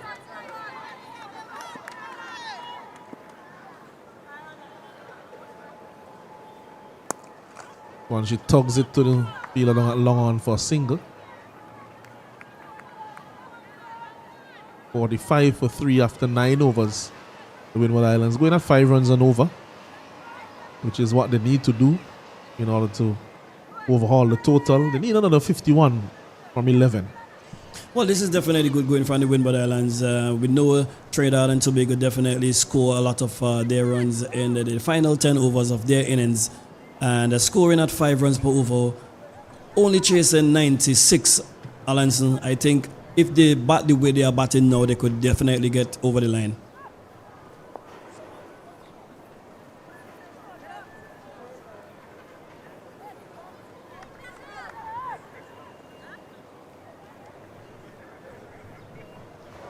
Harry Charan to continue.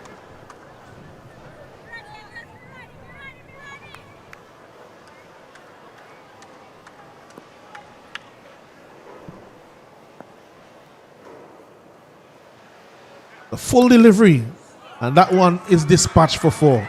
It's one of the first bad deliveries we have seen from Harry Charan in the spell that she bowled against Barbados. I don't think I could remember any bad deliveries, but the pressure is on now. Pressure is on now. That's full, and that one easily put away by Edward. She's strong on the pull and on the cut.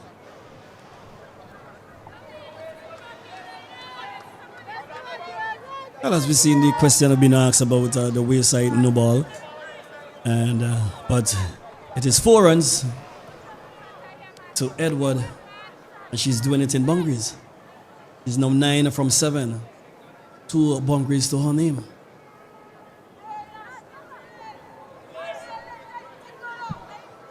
Yes, that sent back the square leg, but she's coming back up in the circle now, Nadia Mohammed.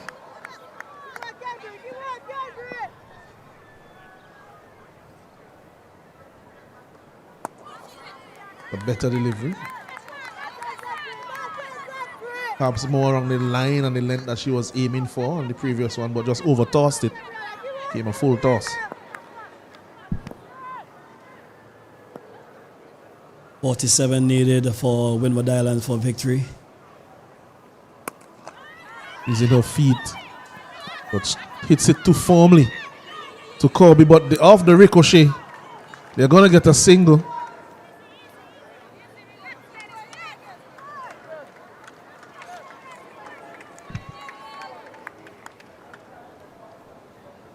And that's 50 up for the Windward Islands, 54-3 in the 10th over. Still in need of 46.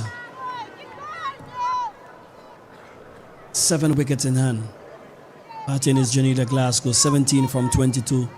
Ashleen Edward, and 10 from 9.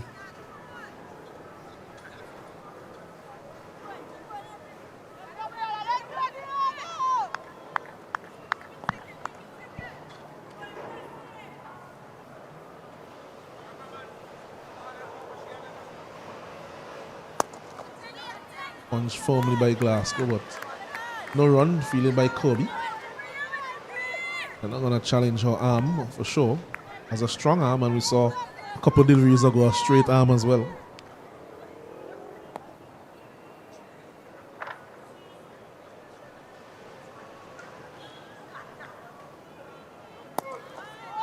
A bit slower. So, seemed to now have settled just a bit after that poor delivery. First up in the over, Harry Charan. Just looping that one a bit slow outside the off stump.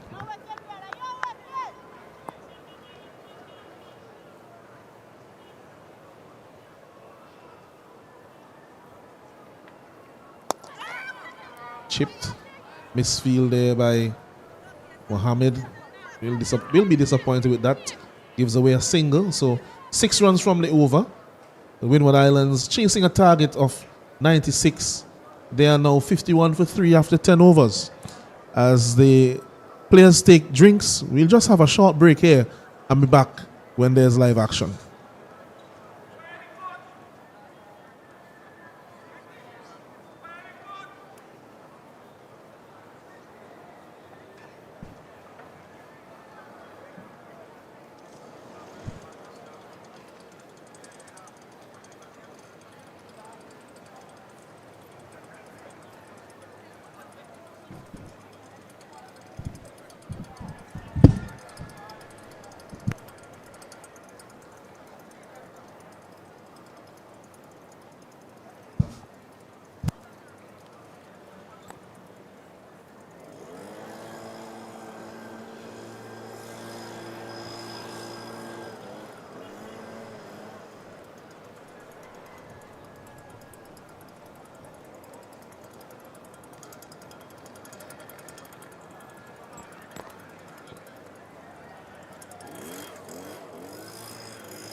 Let's welcome back to the Arnesville playing field, where we have the last 10 overs of this gripping match. Windward Islands women taking on the Trinidad and Tobago women. Trinidad and Tobago women setting a target of 97.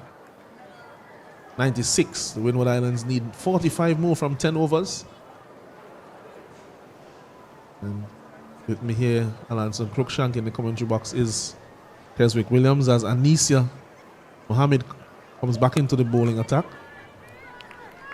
Glasgow is punching that one to extra cover and the run is taken. Another dot ball bowl, Alanson. Every dot ball bowl here by Trinidad is gonna continue to build their confidence. They also put some pressure on the Windwards team. I remember Ashleen Edwards played for St. Lucia in the Windward Island tournament. Without wit, it kind of gets hard for her to score anything coming down the line of the stump. She's not showing any sort of intent to score. So with rotating the strike early and giving her 4 deliveries to bat, if Trinidad can maintain that line on the stump and they can continue to bowl dot balls to her, this is going to put some pressure on Janila Glasgow.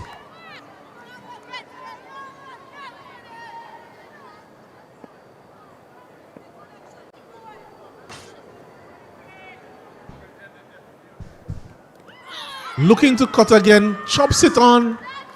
And as you mentioned, she's always looking for that cut shot. Not short enough for that shot. There was the width, but it wasn't short enough. It's fairly full delivery. And coming back in, always fraught with danger against the off spinner. And another wicket there for Anisa Mohammed. She has now 3 for 3. Yeah, the game changer here. Anisa Mohammed missing the first game, coming in for the second game. She's on target. We mentioned that Edwards liked the ball. Wit. Yeah, this time trying to give herself some room, opening up that offside. Only could have find the bottom edge, chopping it onto her stump. In comes Crafton. There's Crafton, there's still Carino Noel as well to come. So they have some batting, but have to be at in the middle in order to score runs.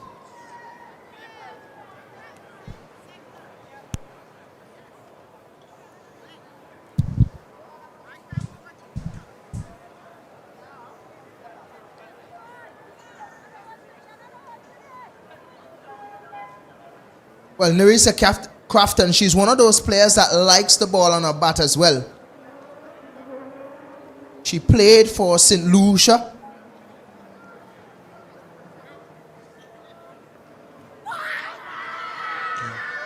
It's a loud appeal, but that one seemed to pitch outside leg stump. Immediately looking for that sweep shot. And what I like about Trinidad in this innings in particular,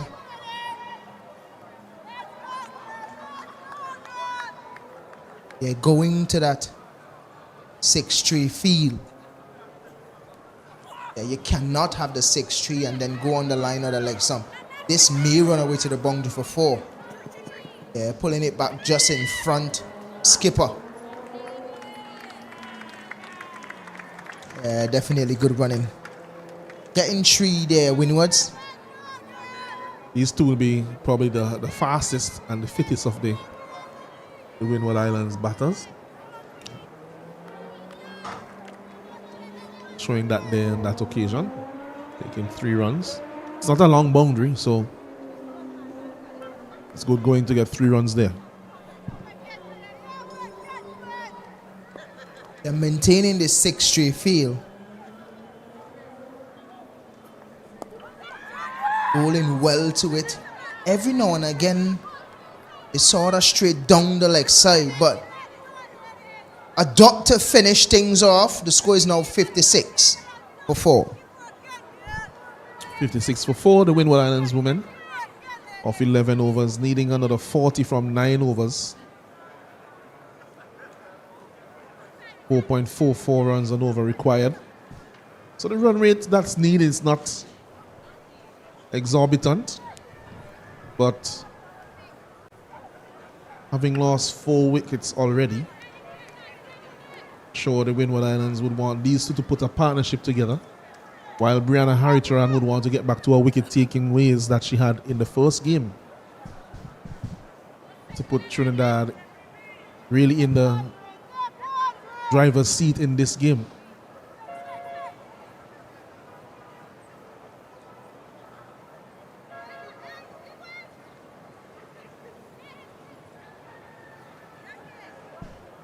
And making sure that her fielders are in the right position.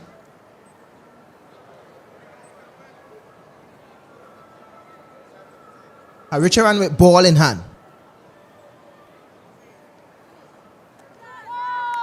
Again passing the outside edge.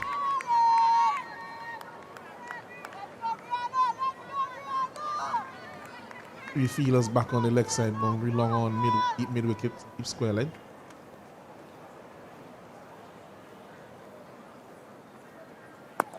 What I'm very much impressed with from Harricharan is her control. And she's bowling well to her field, because that one that do spin back into Crafton is in the game. And that feeler out there deep mid wicket looks like Ramnath.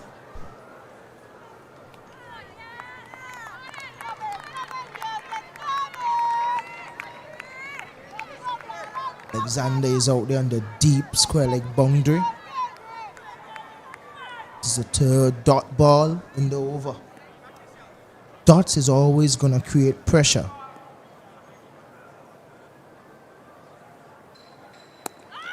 They're not out of it, Trinidad. Not as yet.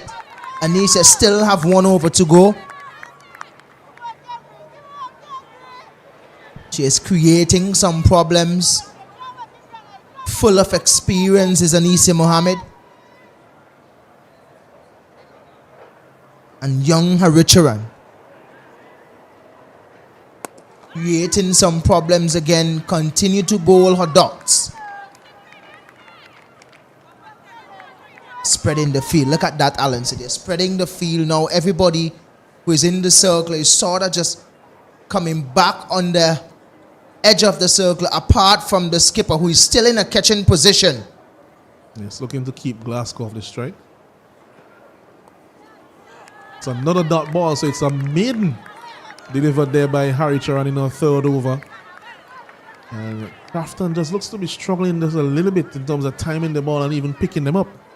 Yeah, well, you could see a little bit of disappointment from Harricharan, because she was looking to bowl it so that Crafton can hit it through that vacant area out to sweep so that she can get a single, because she was aiming up that area for all the deliveries in that over. So you could have seen that Harricharan was a little bit disappointed, because she wanted it to go through that area. It would have bring Crafton on strike to face the first delivery from the skipper in Ramharak.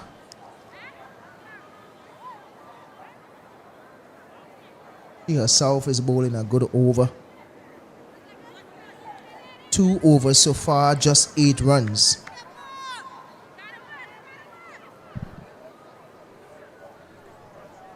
Two senior bowlers, which is the skipper and Anissa Mohammed, is doing a fine job. Continue to bowl dots is Trinidad and Tobago. A fairly full delivery. Probably could have been driven a bit firmer. Searching for the gap.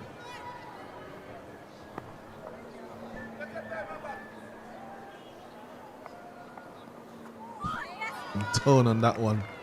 Side the off stump. Quickish off spinner as well is Ramarak. Bit different from what you saw from Anissa.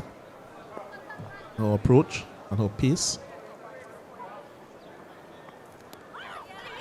It's 2 different bowlers. Yeah, this could be 2. Yeah, 2 different bowlers, Ramarak and Anissa Mohammed. Ramarak actually get taller at the crease and release it at the highest point. So she's also taller than Anissa. She would get that added bounce. Anissa Mohammed is a bit shorter. And she don't really look to go over, releasing it at the highest point. She somewhat comes a bit wrong arm. Probably comes over at least the 45 degree or so. So definitely she will not get that kind of bounce like what Ramarak is getting. But what she's getting is that turn.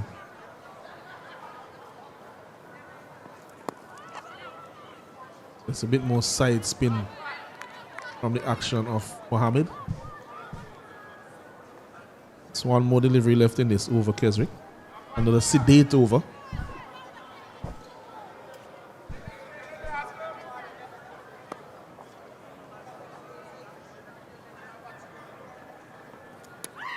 She's bold. That's the end of Glasgow. You saw it coming.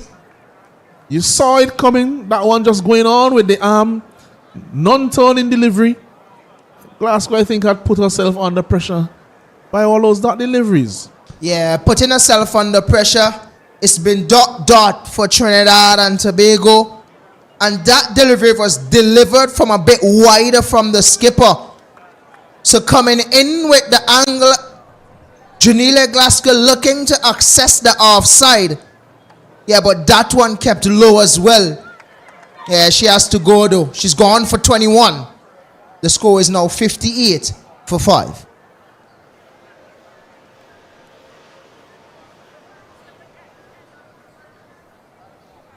Looking at that replay, just coming on with the arm. Not really short enough to be looking to cut that one, especially cut it behind square. The batter comes out. Looks like St. Jean. Haven't seen Noel just yet.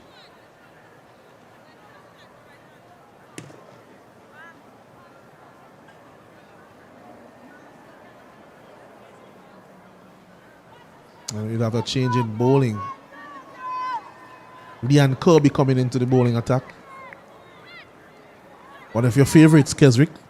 Leanne Kirby. Yeah, definitely my favorite player of this tournament. Love the way she hits it. She hits a long ball.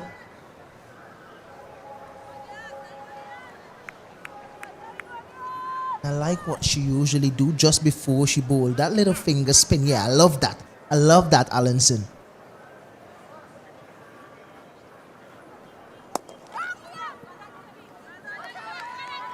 Yeah, that one was quite full. Probably there for the taking. Crafton will probably be disappointed that she didn't find the gap. Get some runs off that delivery. It was a half volley. Yeah, so this is where the pressure builds.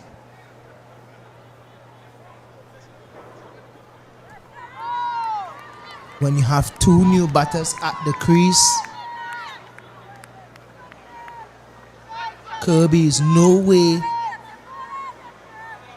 as fast as Ramtahal, but she's very consistent with her line.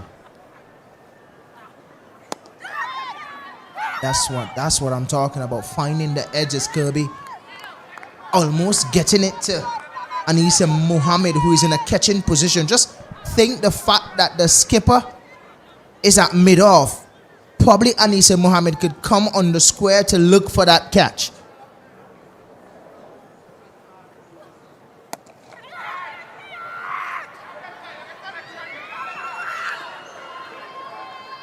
That one was mistimed by Crafton on top edge, but also misjudged by the fielder on the boundary. Looks like Ramnath came in to take the catch, but again, the wind on that side. It seems as if it's coming directly to you, but then the wind continues taking it back. So it's always best just to wait back closer to the boundary as late as possible when feeling in that direction. So an opportunity missed by Trinidad and Tobago. This one is cut uppishly, but in the gap. Should challenge the boundary.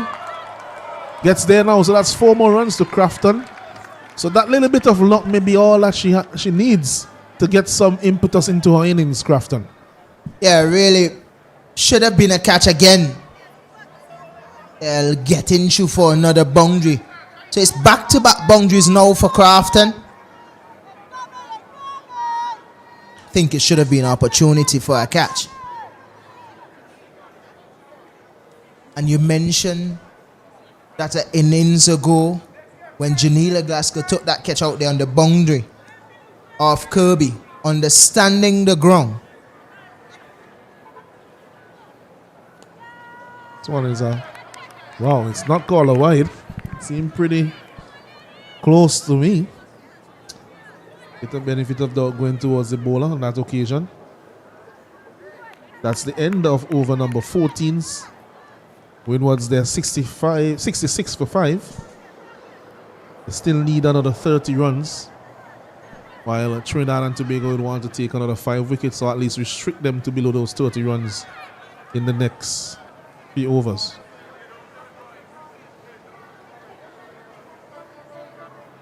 The fielder who misjudged that catch in the last over was not Ramnath, it was actually Ram Tahal.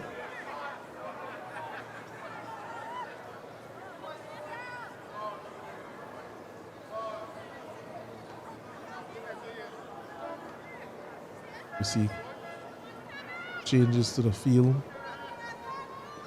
Abini St. John will be on strike to Ramnath. Bit of turn, a bit of bounce. They're trying for a quick single. Oh, and she really gave up the ghost, did St. John. A direct hit and she was out of here. Yeah, your coach always tell you whenever you're running, put your bat in, start dragging your bat. She did not on that occasion. If that was a direct throw, she would have definitely been in trouble. Running with the bat in the air.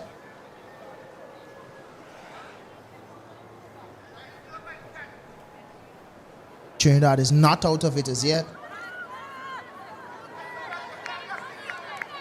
It's definitely going to go down to the wire, Kesrick. Both teams are really desperate for this win, having lost their first game. 29 now needed from 5.4 overs.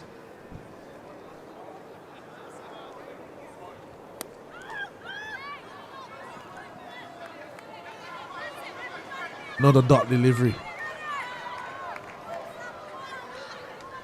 Yeah, they have been doing well, Trinidad and Tobago.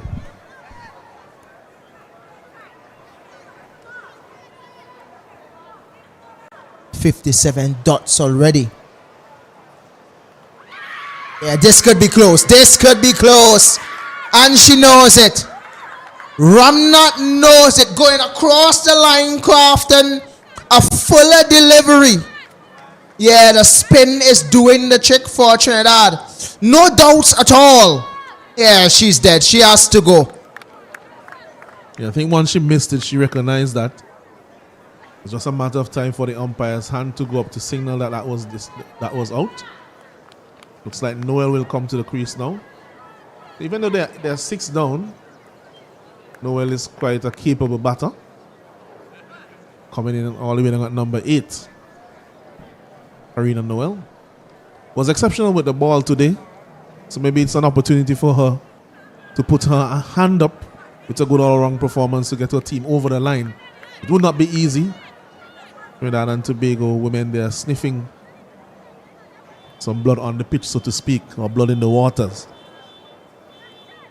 Yeah, the spin doing the work for Trinidad and Tobago. Just 1 from this over, 2 deliveries to go. Another left-hander is at the crease.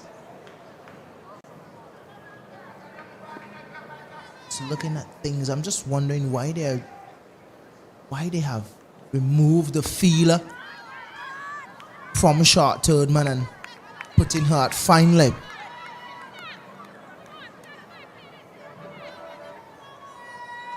With the pitch assisting the spinners, with the bounce and the turn we have seen all morning.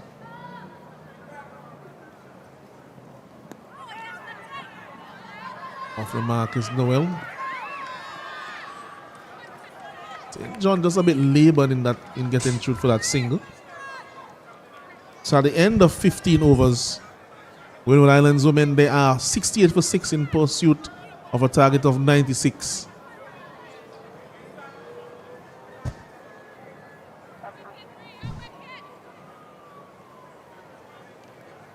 Really think that the Windward Islands is putting themselves in a bit of a hole.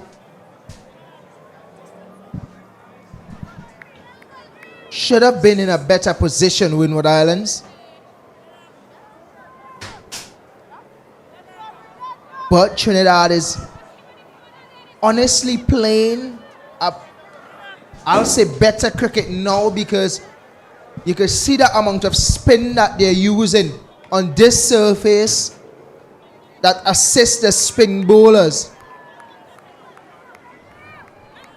So they're playing what the pitch is giving.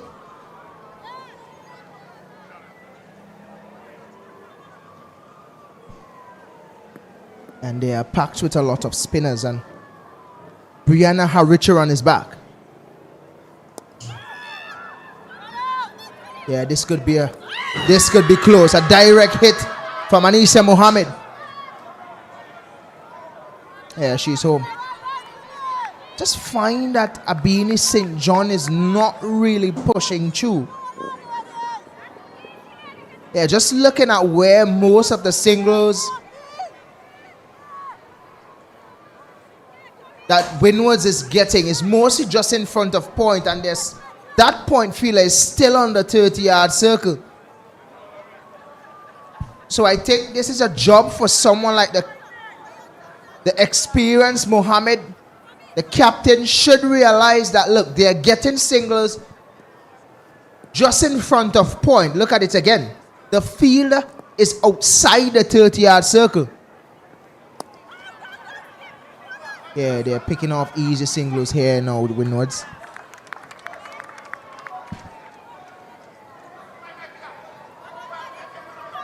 With me in combox now is Rajiv Roberts, the double R. Good to be back here, Kez, for the final 5 overs of this match between Windward Island and Trinidad and Tobago. It's still even Stevens here for me, Kesrick. With the score at 74-6, the Windwards still need 26 for victory if they're to pull off this one, while Trinidad and Tobago still in need of 4 wickets. Yeah, playing in some bad waters here now, Karina, trying to access the offside, just trying to push it in front of point. Yeah, full delivery on the line of the legs. I'm trying to sweep his Karina, just missing out, really. A leg by Signal Empire Crawford.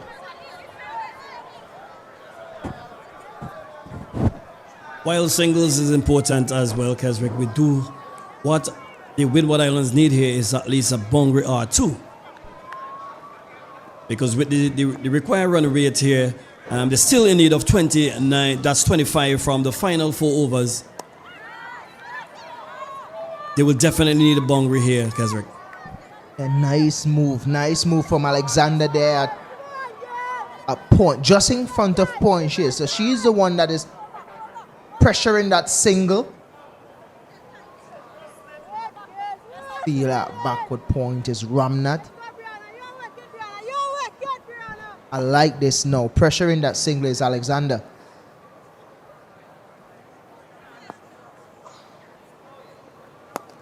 Yeah, this one is short into the pitch. Yeah, just a single. Well, a single to finish things off. Brianna Haricharan. 4 overs, 10 runs. I didn't pick up a wicket today, but really good work for her skipper.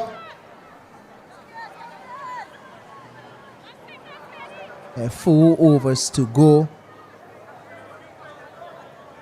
Ramnath is with ball in hand now. Anisa Mohammed still have 1 over to go.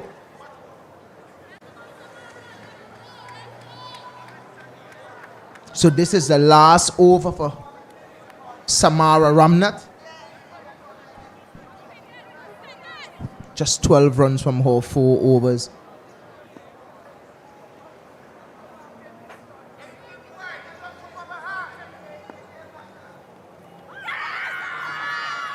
They're trying to get a single. How do you see things going from here now, Roberts? 24 from 24 is even Stevens, but as I mentioned earlier, Bungry in this over will do good for the Windward Islands with the likes of Karina Noel there as well as St. John, right? So, well, she's bull. She's bull. And as I mentioned earlier, because I don't think the Trinidaders will have any more pace bowler to bowl at any of the Windward Island batters. Yeah, a smile for Ramnath. A off spinner's gene delivery going through baton pad. Abini St. John just gone for 3. The score is now 72 for 7. Who is that batter going to put up their hand and play the innings that Kirby would have played for Trinidad and Tobago? We see the likes of a Noel there. And the incoming batter is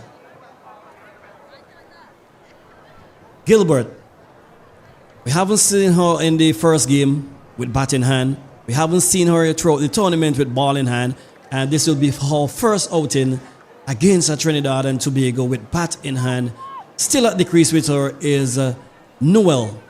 But I think from here she definitely needs to turn the strike over to Noel. And Noel needs to put up her hand and play the innings that Kirby play for Trinidad and Tobago. Kesrick? Yeah, well, this is the problem that the Windward Islands always find themselves in. Always losing wicket at the wrong time. And they always find themselves with 2 new batters at the crease when they're in positions to propel themselves to win games. We saw that in the last game with Janila Glasgow batting through the innings and couldn't see them home. Janila Glasgow had to bat with about 2 or 3 batters at the end. And Gilbert going down the ground. Could this be a catch? Yes, it is. It's can and she can. That's her 3rd catch in this tournament. Going with a run out as well. The best fielder so far in this tournament, Rajiv. It leave me to ask, because what are the message when the batters walk out, they are leaving the dugout to come to the crease? You know the situation of the game. You know how much require. You know how much balls remain in. What you come into the crease, what you actually bring into the batter who you met there. Well, it's about being able, that second phase again, Roberts, that is important. Also that power play. We are yet to see a team apart from Barbados to maximize the power play. Jamaica saw that, try to do it this morning against Barbados. Amaya Bruce and Williams for Jamaica, they tried it, but they couldn't carry on through that middle phase.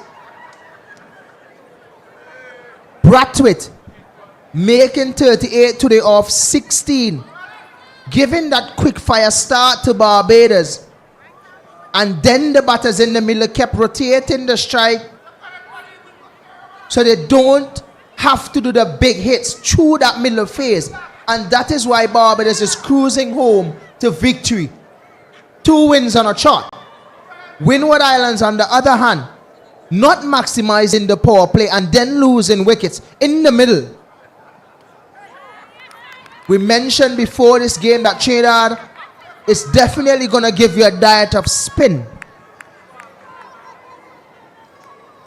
Windward Islands, on the other hand, I think could have used more spin in their bowling innings. Someone like a Maya Gilbert, a Beanie St. John did not bowl a over. Both good spinners. We saw what Afi Anzada James did while bowling spin. And I think that sort of opened up the gates a little bit when Leanne came to bat and showed that she can get it off the boundary, and she did it well off the pace. But a dot to finish. Wonderful returns here from Samara Ramnath. Yeah, the score is now 72 for 8. With the score on 72 for 8, the new batter in is Holly Charles, and she's there with Nobel. At this stage, Trinidad and Tobago were 75 for the loss of 6 wickets. Yeah, but for some miracle that Windwards win this game from here, because the skipper is with ball in hand now. Only 10 runs from her 3 overs. Karishma Ramharak. Nisa Mohammed still have a over to go, Roberts. Yeah, and that over definitely will be important here for Trinidad and Tobago. But I do think that you will see her from the next end for the next over from the Ole put end. But Karina Newell definitely need to play a blinder from here for the Windward Islands, Kesrick. Yeah, we know that she is not a muck with the bat. Saw her in a game for Grenada scoring 46, taking them to a respectable total. She will need to do that here. Hitting it out to mid-wicket. One bounce to Anisia Mohammed. Just a single. And if you realize something with the captaincy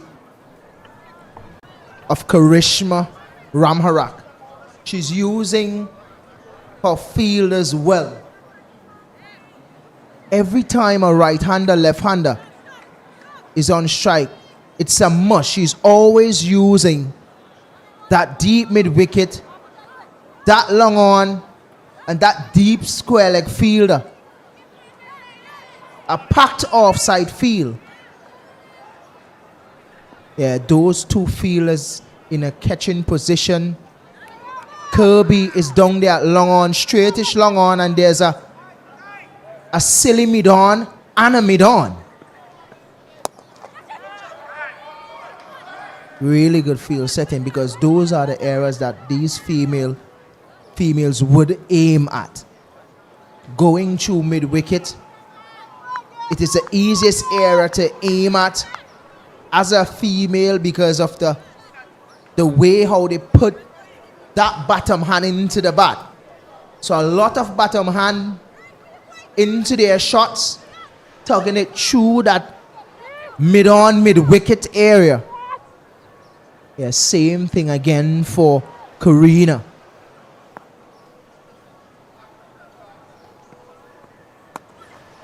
Yeah, full delivery. Dot ball again. What I'm seeing here, as you mentioned, Kesrick, you are definitely correct. The captaincy from the Trinidad and Tobago's team is excellent. And they're willing to give away a single but not a boundary to any of the batters.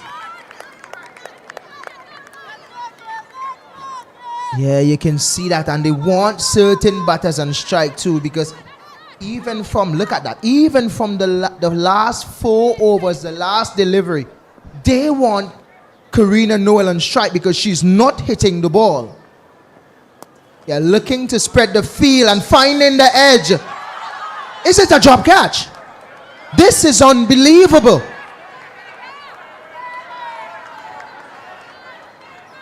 Celebration started for Trinidad and Tobago, going down the pitch, slower into the wicket. Easy catch for Brittany Cooper.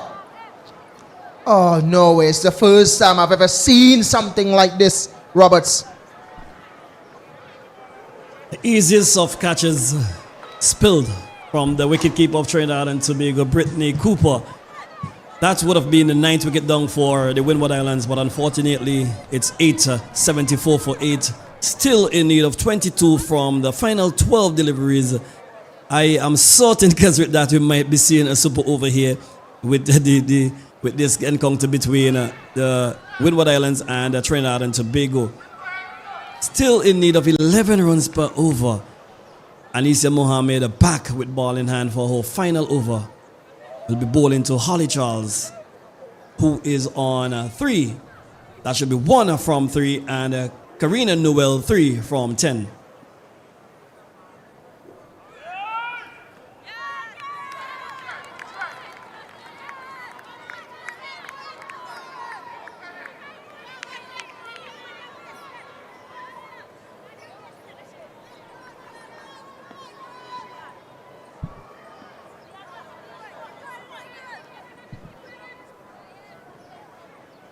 This over is very important for Trinidad and Tobago. Still 22 runs to go.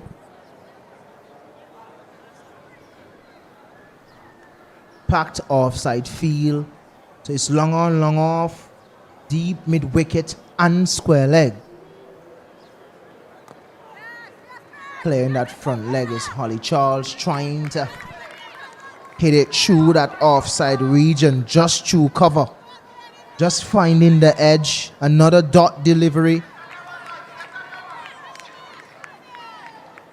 Pretty sure that Windwards hate to see a dot delivery now.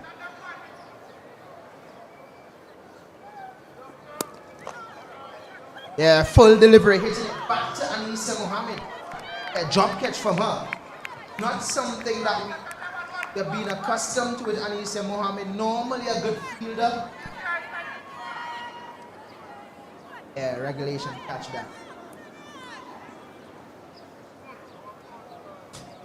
Keswick, I think Holly Charles is definitely trying to hit the ball too hard. This one could run away. Trying to go down the ground, move nothing but air. Keeper doing chase. Managed to get 2.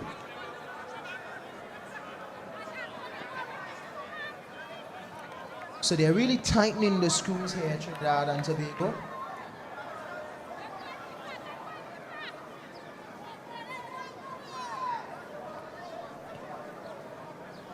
As I mentioned, she's trying to go too hard. So it's all power, but zero connection. The Windward Islands definitely will have a lot of work to do. Lot of work to do from here. 20 still needed. Holly Charles down the ground. Someone getting a run. Prevent that ball from going into boundary. Still able to get 2 runs. Yeah, can again. Roberts down the ground. Good work from Can. She's probably the best fielder in this tournament. Yeah, looks pretty close. So, what do you make of her, Ruffy Can? In terms of her feeling? Well, I recall in the Windward Island tournament, you was mentioning fitness with a few players, but from what I saw here on show today with her fitness and her understanding of the game, because I think she is definitely right up there. Well, this is the West Indies tournament, and these are the best female players in the Caribbean. With what I'm seeing here so far, I'm giving her the crown today. Yeah, this could be close. This could be close. They're home safe. So a fine over from Anisia Mohammed. They're picking up 3 wickets in her spell. But just 10 runs. The last over to go now. And she's a pretty fit young lady because she has been moving from long on to long off. She know her job. Nadia Mohammed is with ball in hand. 17 runs to get. Holly Charles on strike. I'm giving her the crown as I mentioned earlier. Roberts, in my estimation, she is the best fielder in the Caribbean. The best female fielder in the Caribbean. The runouts, the catches, She has to be up there. Until I can see someone better, I'm giving her the crown.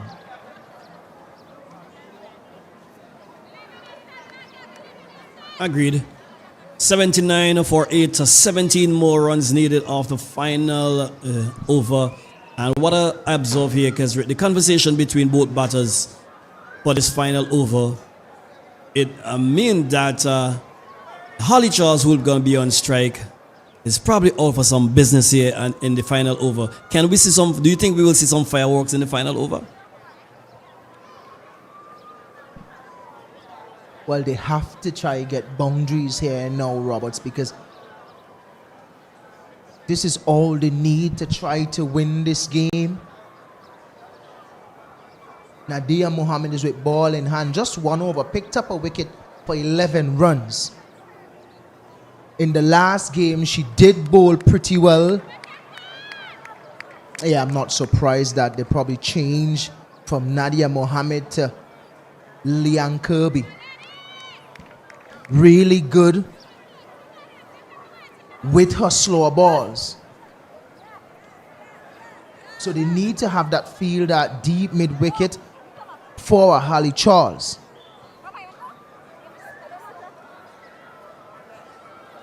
So Anisa Mohammed is now at long on. The skipper Ramrak is putting herself at deep mid-wicket.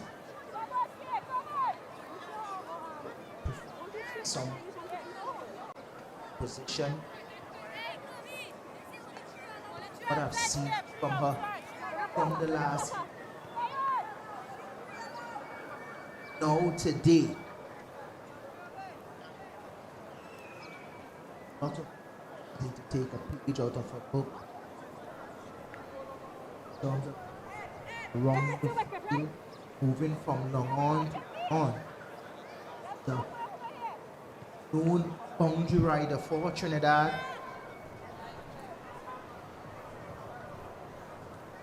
Little bit of equipment. Helmet is. Don't want that now because you see every single delivery to try to get it over the boundary. Making sure that our fielders are in the right position. Asking Anisa Mohammed to go a little bit to her right.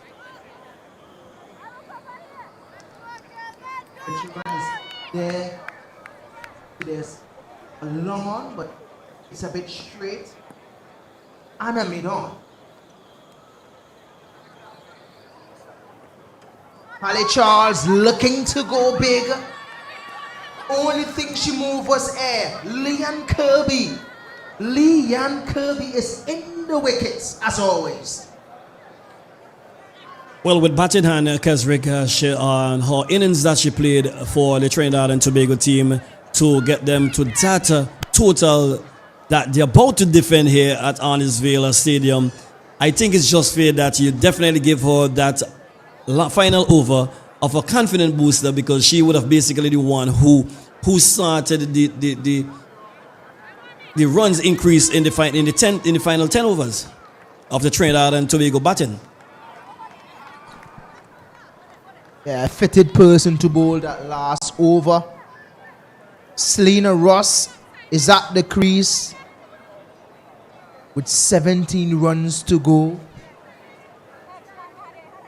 Windwards really find themselves in a position that I think that they shouldn't have been in. Kirby again with ball in hand. A slower delivery into the pitch, and this is what you're gonna get from Kirby. Not surprised that the skipper used her instead of Nadia Mohammed. Nadia Mohammed bowled a really good spell in the last game for Trinidad. Yeah, slower delivery again. It could be a ball on court. Yes, it is. Kirby doing the trick for Trinidad and Tobago. Packed with a lot of experience, slower delivery, Fuller going away from Selena Ross. Yeah, easy work for Kirby. You could have seen how confident she was when she got the ball in her hand. Trinidad and Tobago women winning by 16 runs in this encounter. Really good work from them. I'm admiring the way how they rotate their bowlers. Congrats to the skipper, because setting her field was very important in this game. And with the experience of someone like Anisa Mohammed with her, Brittany Cooper and Kirby, and the younger talent. Yeah, Trinidad, you're well on your way. Well done. Good win for you. So congratulations to Trinidad and Tobago for winning this matchup between themselves and the Windward Islands women. 79 all out in 19.3 overs. Trinidad and Tobago won by 16 runs.